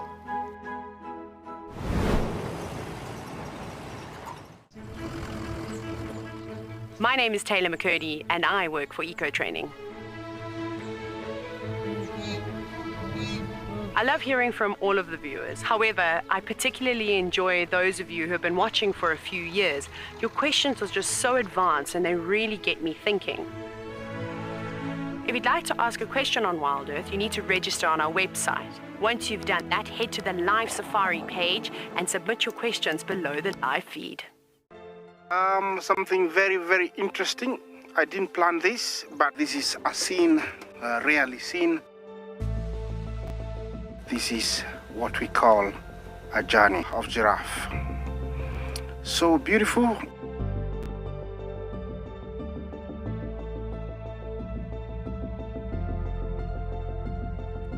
Tune into WildEarth every single day. It's in your nature.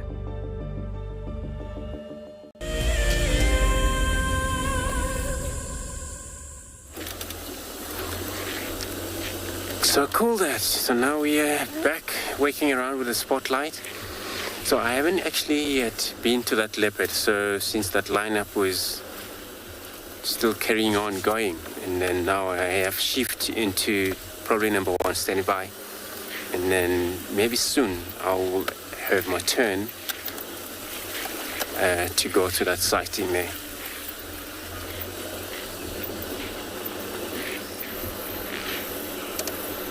So, this is sighting. I will actually try and stay with my radio a little bit louder so I can able to understand all of us who's moving out, so I can make my way into that lock.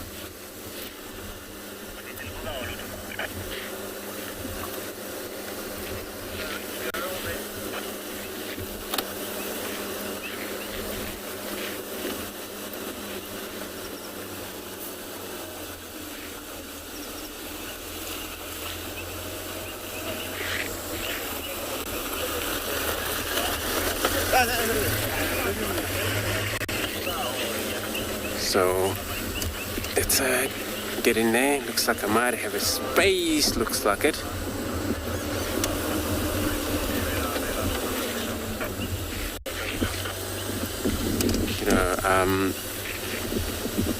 But what I can hear is that the visual was not great, and we might actually maybe lost, or they lost her. We'll find out.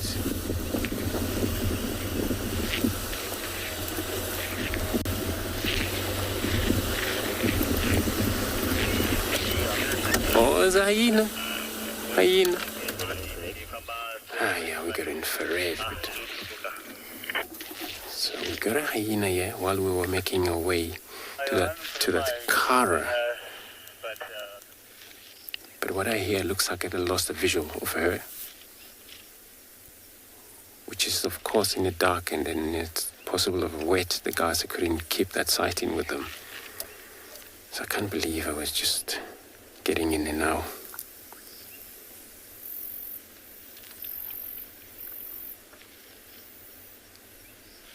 So this hyena is probably maybe behind her.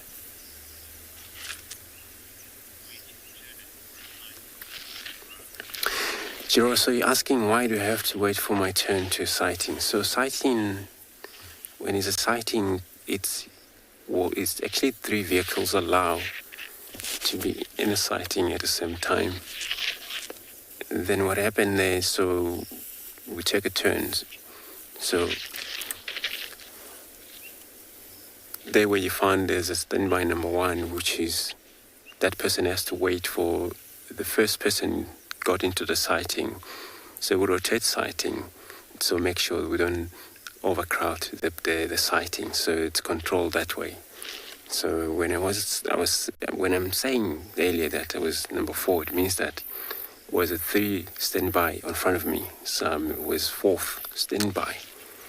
But it was so quick that how it went, we just couldn't actually get luck of getting to that sighting and still going. I'll keep listening to the radio.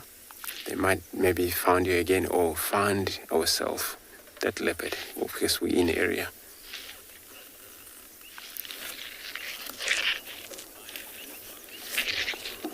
So I'm going to carry on, try my search around here. Hopefully we get luck. I'm going to be sending you across to Ngala.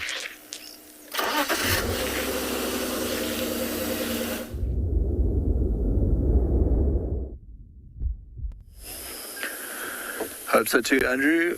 We've come across to the northern side and we caught up with one of the youngsters. You can just see the tip of the tail also moving. So he's actually looking at the rest of the lionesses, but I think they might be a little bit far to catch in the infrared light. Let's have a look. Just see the eyes. There we go. Still look absolutely exhausted. Even though they've slept the entire day, there's always more time to sleep. But like us when we're on holiday. So I'm not sure which youngster is lying on the bank. It could be either the male or the female. I'm not 100% sure where the other one is. It's a bit tough now in the dark. Oh, there's the other one. It's a tiny bit behind it. Funny that they've actually stopped playing now. I think she's more interested in what's going on in that den side, so she'll be able to hear the cubs suckling from the mom. Mom moved in. Actually, that is the young male. One staring straight at us now. Beautiful little face.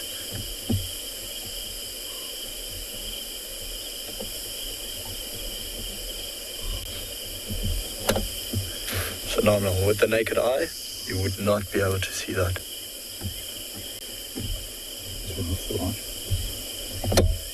Yeah, that's exactly what it looks like now. Thanks, OD. And there we are, back.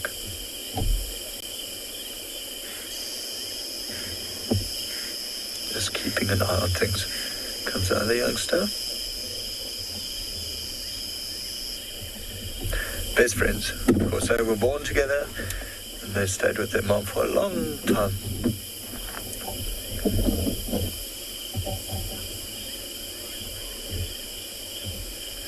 Alti,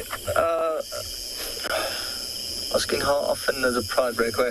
Alti, I think when there's too many of them, the numbers get too many, the pride gets too big, then it's tough, especially when, so what happened here is, I don't know what he's doing. Oh, that shouldn't be happening. Naughty.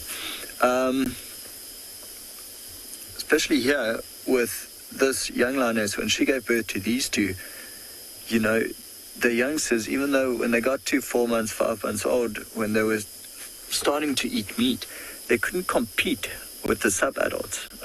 There's nearly a 2-year gap between them. So she started to break away. And now you've got the other two lionesses having youngsters. And then they also start to break away. In total, this should be, well, not counting the brand new cubs, because we don't know how many there are. But Birmingham Pride's now considered a super pride because there's 21 of them. So I think a pride is considered a super pride when there are more than 20. And of course, they seem to have split up into two. We don't know what could happen in the next couple of months. I mean, they could come back in. The two older lionesses could be pregnant again. I'm fairly certain, will come back to Ngala to den, because it's just what they've known for the past 10 years. Yeah, it's all dependent on their numbers, how many of them there are. Because 21 lions, even eating a buffalo, yes, they'll be full, but every lion wants a big share of the carcass. And a buffalo with 21 lions does not last very long. And that's why you'll get these prides starting to hunt giraffe and things like that. Big stretch and sleep. So she'll know exactly where her two youngsters are. Not too much worry anymore from the mom about these two, because they're big enough now. They're starting to be more adventurous, more and more and more. They'll split off, go off on their own. They don't want to be anywhere close to the lioness that's denning, because she gets very angry with them. A grumpy auntie.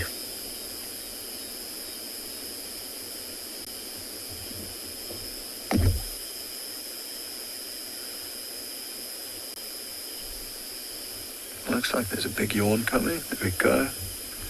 Bit of grooming. When we got here this morning, they didn't even look too hungry. It did look like they ate last night, but they might venture off again later on when it's even darker. Leo asking if lions purr. Leo, they don't. Funny, of the big cats, cheetah is the only one that would actually purr. So lions and leopards don't purr. You can hear them groaning every now and then, but not really a purr like your house cat would.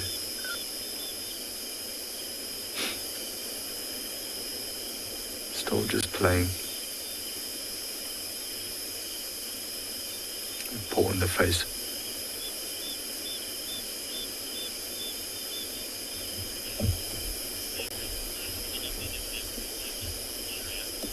Shreyas, they would most definitely recognize each other when they reunite. Even with the Birmingham Pride and the Birmingham Breakaway Pride, when they get together, they do know who the other one is. Like long lost family, I think they're very familiar with the sense and the look of each other. I mean, their eyesight is way better than ours.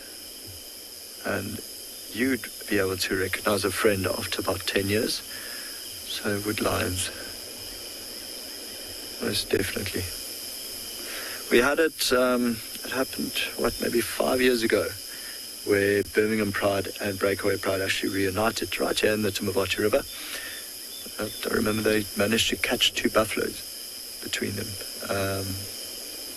It was quite something, seeing 33, 34 lions all together. And they knew exactly who that one was. Of course, the lead lioness of the Breakaway Pride, she's one of the daughters of the lead lioness that's still with the Birmingham Pride, that old female with the white dot on her bum, on the flank.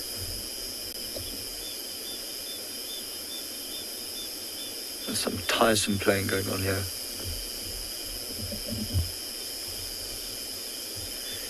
To give you an idea, they're basically the size of a big dog at the moment. So Odie and I were discussing it this morning. We wouldn't want to play with him. I think he'd lose an arm, maybe a leg.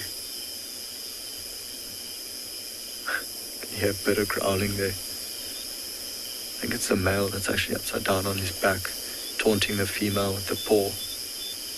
It's already a very big paw. I'm excited to see what they look like when they grow up. I think he'll be very big because his mom is definitely one of the most stunning lionesses I've ever seen, but also very, very big. So I think we might leave them. You know, it's very dark now. We don't want to spend too much time at the den site. But while we make our way out of here, we're going to send you back to Andrew.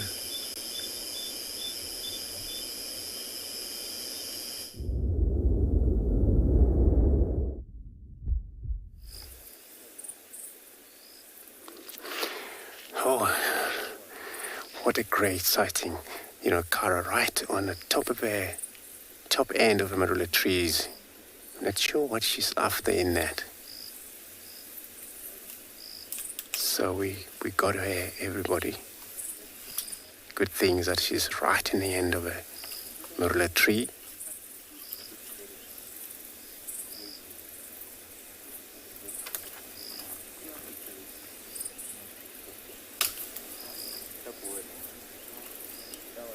And she's going through this very thin branch. You've probably seen maybe whatever it is in there that we can't see it.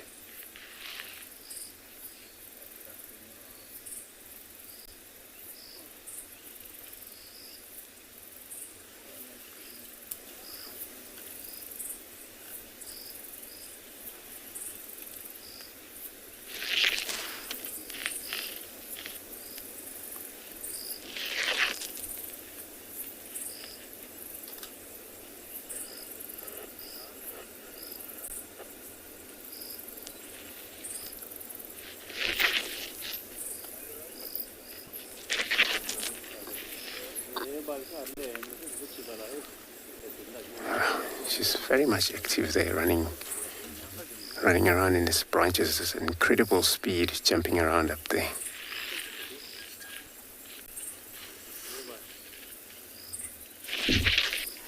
So I'm gonna reposition here.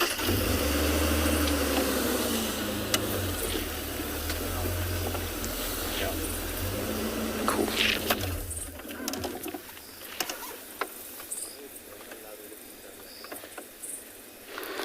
So, Lemby, you're asking, do I think that the hyena would be following that leopard? Yes, would be, because they're always behind the big cats, and there's leopards as well.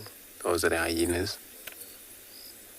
They was moving opposite ways, probably maybe lost the scent of this young leopard. Now she's down.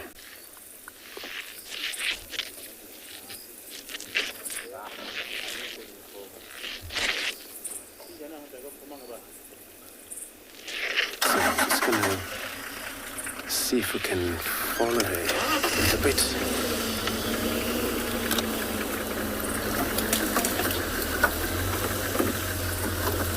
So the guys were saying, you know, she was always running when she was on the ground. And they lost her for the first time.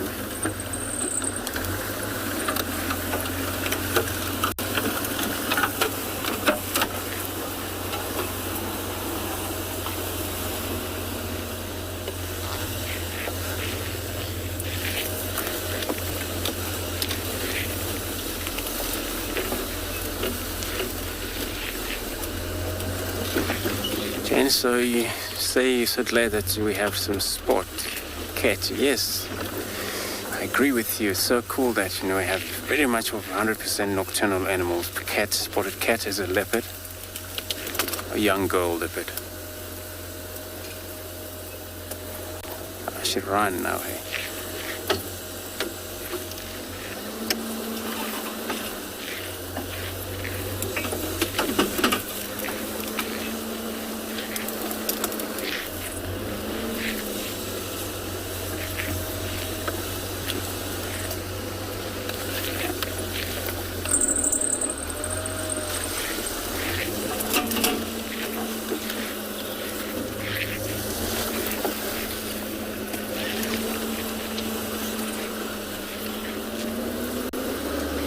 I'm gonna see if I can get this lock going with 2 vehicles here.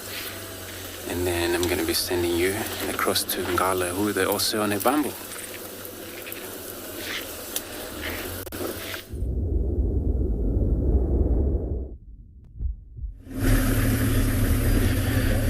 So, I think before we get too far, let me just explain the sensitivity behind a lion den. With that, we know there are babies in the bush, so you've got other lions around it, which is safety. But still, us being there, my voice might attract the curiosity of a hyena, and it could be that later on maybe the lionesses come into this clearing and they try and hunt, and then the hyena just curiously goes and sniffs around and then might come across the babies. So we'd rather not want to be in that area and spend too much time there after dark. Just safety and precaution for the lioness. So we are heading slowly back east. We're on a road called Ngala Loop that runs parallel to the Timbavati River. So the Timbavati is right here. Hoping that maybe we can come across a leopard. We are basically in the territory of Tswalu female. We might actually be able to find either her, the young male, or the young female. So now we've not seen Tswalu female for 4 months. But it sounds like Freddie, he was saying he's got tracks of a Ngala female further east on the old airstrip, and they were trying to find her. But like I was saying so many times, the grass now is so long. So once the leopard tracks leave the road, it's nearly impossible. I mean, you could basically step on her tail before she jumps up and runs away. And that's what happened the other day, is we were basically on top of a Ngala female before we spooked her. Because they feel safe, they feel secure, they can actually dip their head, tail down, ears down, and hide in the long grass. I think that's also exactly what happened this afternoon when we found a young female leopard in the west. Of course, we couldn't show her to you. We barely even saw her. Stunning evening though. Probably about 24 degrees, 23 degrees. It's cooled down quite nicely.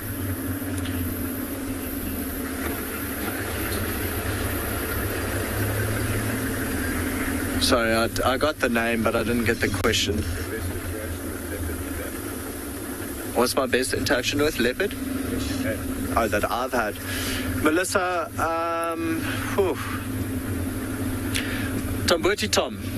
The first time I saw him was in the east, and I remember we were actually having drinks at Clara Dam. And I've just poured everyone a beautiful gin and tonic. By the way, I make an exquisite gin and tonic, if I may say so myself. Anyway, so everyone's enjoying their drink, and next moment we just hear this commotion, and it sounded like wild dogs. So we drove off south of the dam, and we found the wild dogs, Melissa. Then while we were there, they caught a waterbuck, a female, and so they're busy feeding on it. Wasn't a big female, quite a young female. And next moment, one dog just lets off a bark. They don't actually often make sounds. So that was a warning call, and you just see the entire pack split up. Then Tambuti Tom comes rushing in, steals the waterbuck carcass, and takes it up a tree. Now, it wasn't any tree to brag about. It was one of the Combriatum species. I think it might have been a russet bushroller, but no leaves on it, terrible condition. And he was just trying to balance at the top of the tree with the waterbuck carcass in his mouth, with the dogs just below the tree, all yelping, trying to jump to try and get the carcass back. No luck though, so eventually it got dark, they lost interest and they ran off. He came down, and yeah, we started viewing Tambuti Tom. I must say, this is about 6 years ago. Remember back then, we couldn't get closer than 50 meters to him, actually maybe even further than that, maybe 50 to 100 meters, and then he would just disappear into the grass. And by watching him grow, because he became territorial in this area, we habituated him, and then we started having beautiful viewing of the Tambuti Tom. So I'm going to just say, yeah, thanks for that. I think probably that's the one thing that sticks out most in my mind.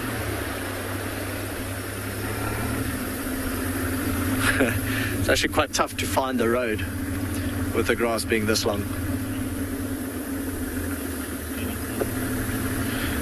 Everybody should come to Ngala now for gin and tonic. Actually, my secret, and I'll give it to you guys. So what you have to do, in South Africa we get Schweppes, dry lemon, or Finch and Leeds. And so you just pour half dry lemon, half tonic, and then of course gin. Always has to be a double. Squeeze a lot of lemon juice into it, and then you have to rim the glass with the lemon as well. So you can do it at home, it's just not going to taste as good as it will in the bush. Something about having a gin and tonic as a sundowner in Africa, unbeatable. Oh, it's a beautiful night. So I was discussing with Odie our plan for the morning, and I think what we might do is start off in the east. What's running the wildebeest? Start off in the east, see if the rest of the Birmingham Pride has come back, which they've been doing for the past 3 days. Just see the wildebeest cross the road. So they have been doing it for the past 3 days, is they come into Ngala, and then before the sun rises, they go back out. So hopefully tomorrow they decide, okay, let's stay till after sunrise and just show everyone on WildEarth and beyond Ngala that we are not angry. Fingers crossed for that. Then in the afternoon, I think we'll venture south, like we did this morning. I mean, at this stage, Fred is out driving guests, and then I'm out driving WildEarth. So it's only the two vehicles on 14,700 hectares, so we are not even covering a quarter of the property at this stage. But we are doing quite well. We're saying that we are extremely lucky having a lioness with 3 very small youngsters, and then the lioness standing here. So we're going to continue east, but for now I'll send you back to Andrew.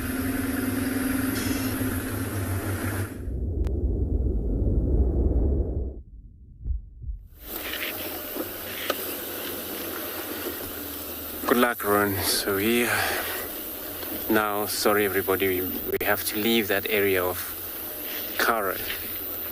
There's no chance. It's going into very thick stuff, and it's not only thick, but it's wet area, so it was getting soft. So this is where she was still running west though.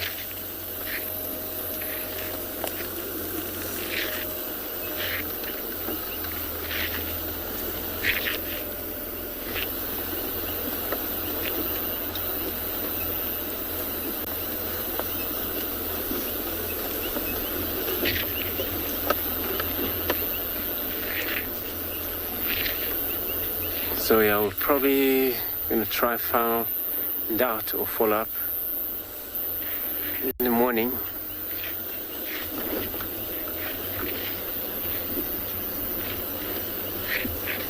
She will probably do that and sometimes rest.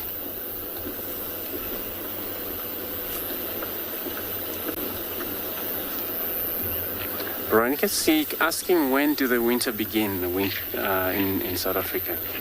So we're coming into the end now soon. So it's gonna be starting getting cold from a few months coming.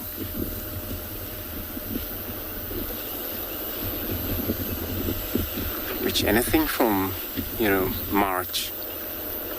It's getting cold even now. We're in March. But May and June, that's where there's a properly winter begin. Wind, colder wind. And then July, it's also very dry, all leaves without, trees without leaves are always shut down or shared down to the ground.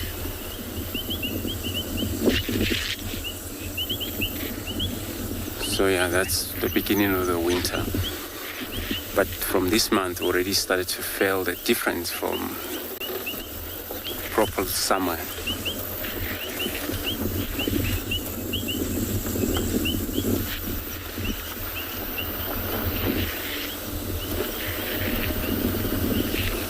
So that's where first things you would hear a lot of writing of impalas.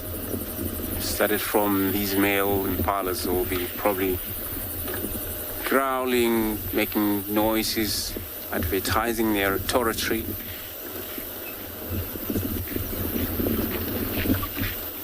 And that we know we're already in the winter because only the impala only writes in the winter, beginning of the winter.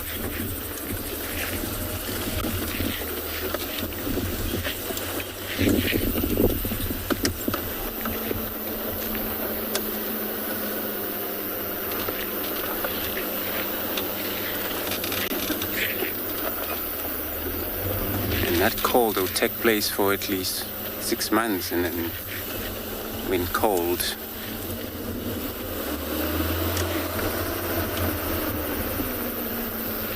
so I'm gonna also be on Bumble around.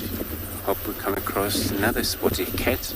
I'm gonna be sending you across to Lauren.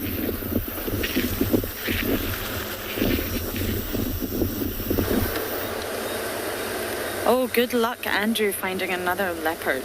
Impo and I have had a very interesting evening, and it appears I have possibly ran out of time for my riddle. Or have I? I have a really good one for you.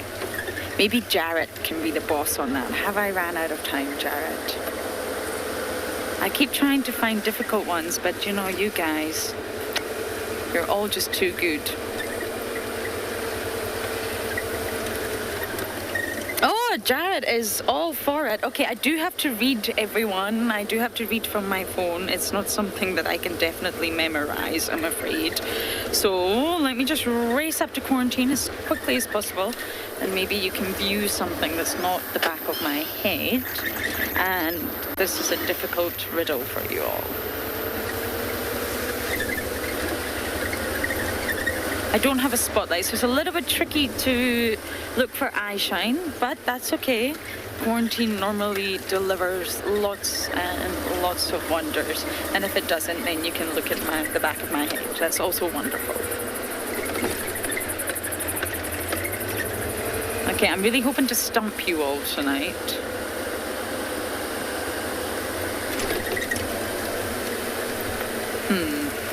I think there's impala here, Impo. If it's not impala, then I am really seeing things. I think I'm seeing things. Okay, everyone, I'm going to read it to you. That's okay. Are you ready for your riddle? Now, who am I, everyone? I hope you're paying very, very close attention while the bugs land on my face. I belong to the second largest phylum after Arthropoda. Some people don't believe I exist, but I do. I eat other creatures many times larger than myself, and I do this with radular teeth that resemble a knife's serrated edge along my chitinous jaw. My coloration allows me to be camouflage against the colors of the ocean. This is known as counter shading. This means that predators have a hard time seeing me. I am a floater, but not defenseless. I sting, but I am not venomous on my own. I have sorry everyone, I just lost my place here. I have nematocysts, but they are collected from the creatures on which I feed. They are not my own. We pack a powerful punch, even after we die. When a group of us hang out to eat and mate, as you do, we are called blue fleets. We are hermaphrodites. We have both male and female reproductive organs. And when we mate, we engage carefully, and we create a long, curved, almost S-shaped bend with our penises. And this unique position keeps us from stinging each other. Very important, I would think. Now, my name suggests that I am magical. But what type of organism I actually am is really not that exciting. Who am I? Okay, everyone. I really hope I've stumped you all this time. I've sent the answer through to FC, so they will be collecting all of your answers. I sit for hours at my computer making up these riddles just to broaden the spectrum. What do we have in front of us? Oh, you're running away. Just to broaden the horizon on what you see, because although all the organisms we see out here are from the Lowveld, they're all connected to all the other organisms around the world. They're grouped together, taxonomy. And although taxonomy can be, well, maybe somewhat boring to some people, it's fascinating how animals are grouped together. And when you get to the basic level of phylums, it's all about the internal body design, from just cellular level, basic cellular level, to tissue level, then to organ level, then a real segmented body like our own, where everything is sort of compartmentalized. And then you start to see, this is how we are related. This is how we're all related in the wonderful sort of diversity of life. And when you start looking for unique species, it's a black hole, the internet. You can go really deep into the internet and find some seriously weird and bizarre organisms. But I think that's really important, and that's what I was taught all the way along my career, is connectivity.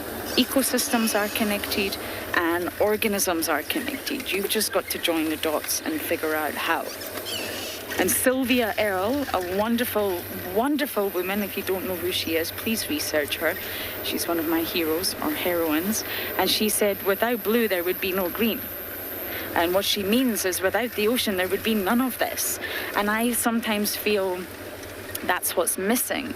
People are so used to just boxing things. Okay, this is the Lowveld in South Africa. How on earth can... Oh my goodness, I don't know what that was. How can this honestly be connected to the Atlantic Ocean? Or how can that be connected to the coral reefs in the Maldives? But they are connected, and that's the whole point. They absolutely are connected. And people need to realize that. They need to join the dots more often on how one thing impacts another. And if we damage our oceans, we damage everything, including the Lowveld here in South Africa. Oh, hello, impala. I found an animal without a spotlight. Isn't that wonderful? We're obviously going to use our infrared light to see them. And you're most likely going to see lots of insects buzzing around as well.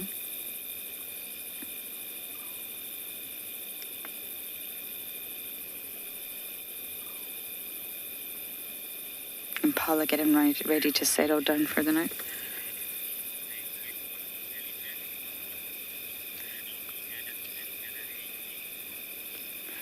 Shami Ann and Anna Hasty, I hope I got that right. Our comms are not great. You say blue bottle jellyfish. Color is correct. Organism is not correct, but I like where you're going with that. You're definitely on the right lines. But the color, blue, is definitely correct. So I'll give you 0.5 points for that one.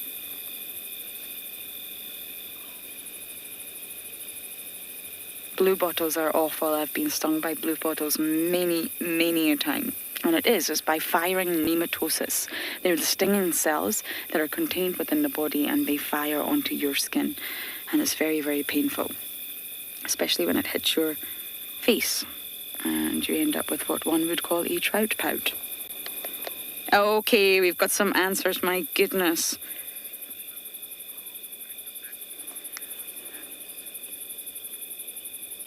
Okay, I just want to say big congratulations to... we're going to save it. We're going to save it, everyone. The people that got it right. I'm going to sit here with these impalas, and you will see me again very shortly.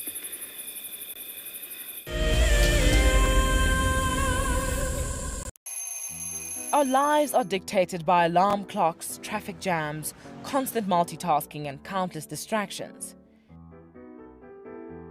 The wilderness is where many of us feel the most human. On a bushwalk, we become part of the natural landscape. As you step off the vehicle, everything comes alive.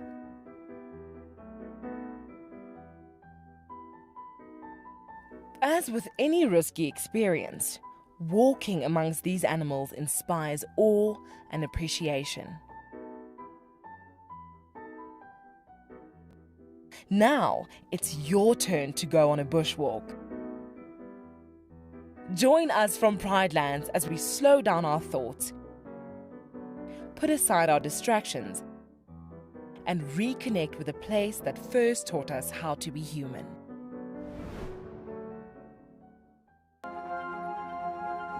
What are you looking at, man? That's its gangster face.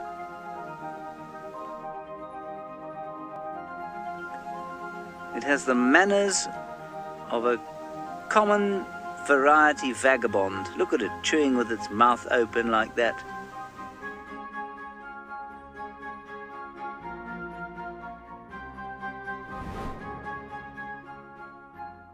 My name is Lauren, and I'm currently working in Djuma Private Game Reserve here in South Africa. I love answering your questions during the live safaris. It's my favorite part. It feels like you're on the vehicle with me, and I'm able to teach you exactly what you want to know. If you want to ask a question on WildEarth, then you need to register on our website. Once registered, you must go to the live safari page and ask your question below the live feed. This is a battle of two great carnivores of the African wilderness. Whew. Whoa! You don't want to be under those jaws. Definitely, this round goes to the lion. Look at that. Fantastic. Expect the unexpected here on WildEarth daily.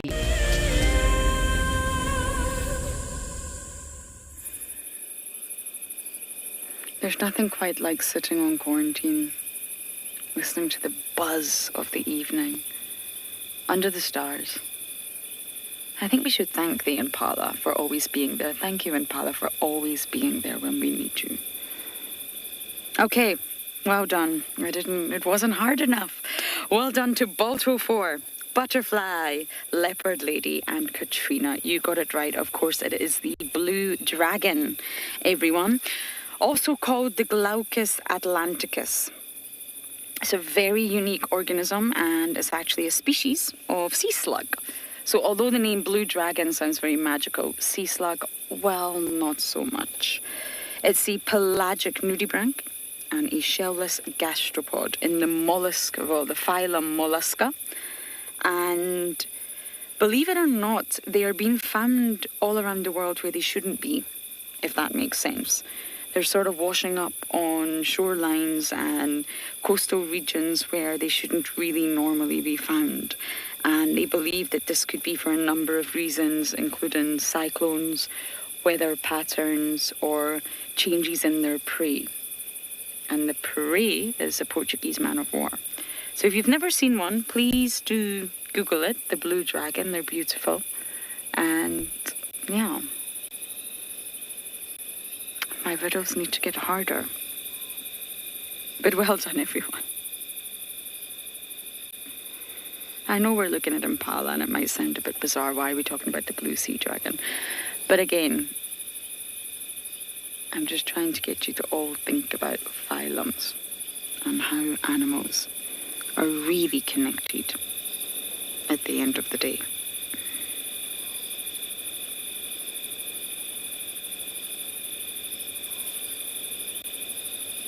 And of course, our oceans are warming. What does that mean for the rest of the environment?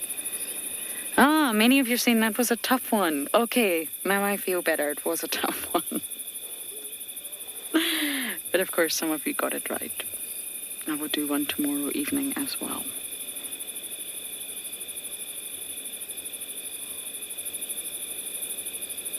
And preparing for nighttime is exactly what we're going to do in our camp, and exactly what the impala are doing. Stick together.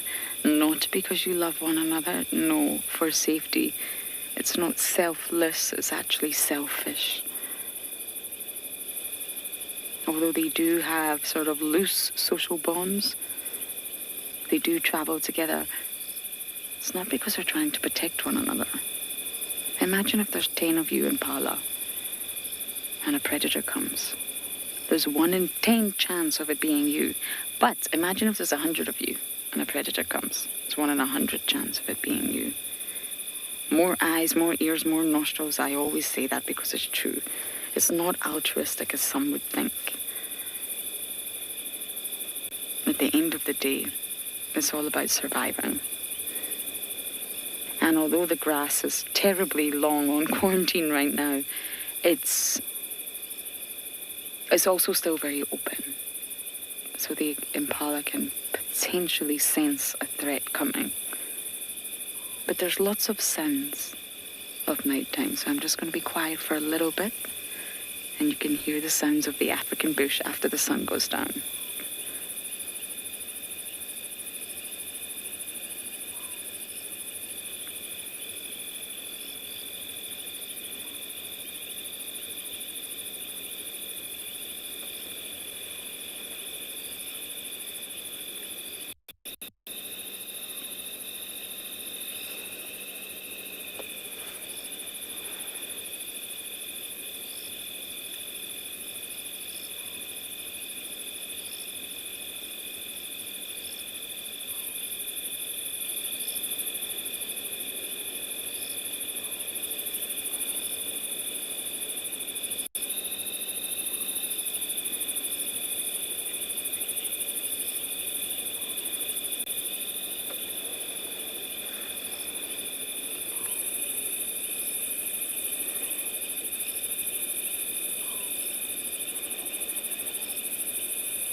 Isn't it peaceful?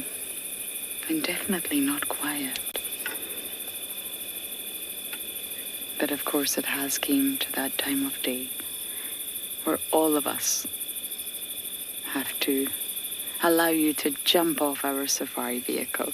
But thank you for jumping on board. It's been an absolute pleasure to have you, and please do join us tomorrow. Good night for now.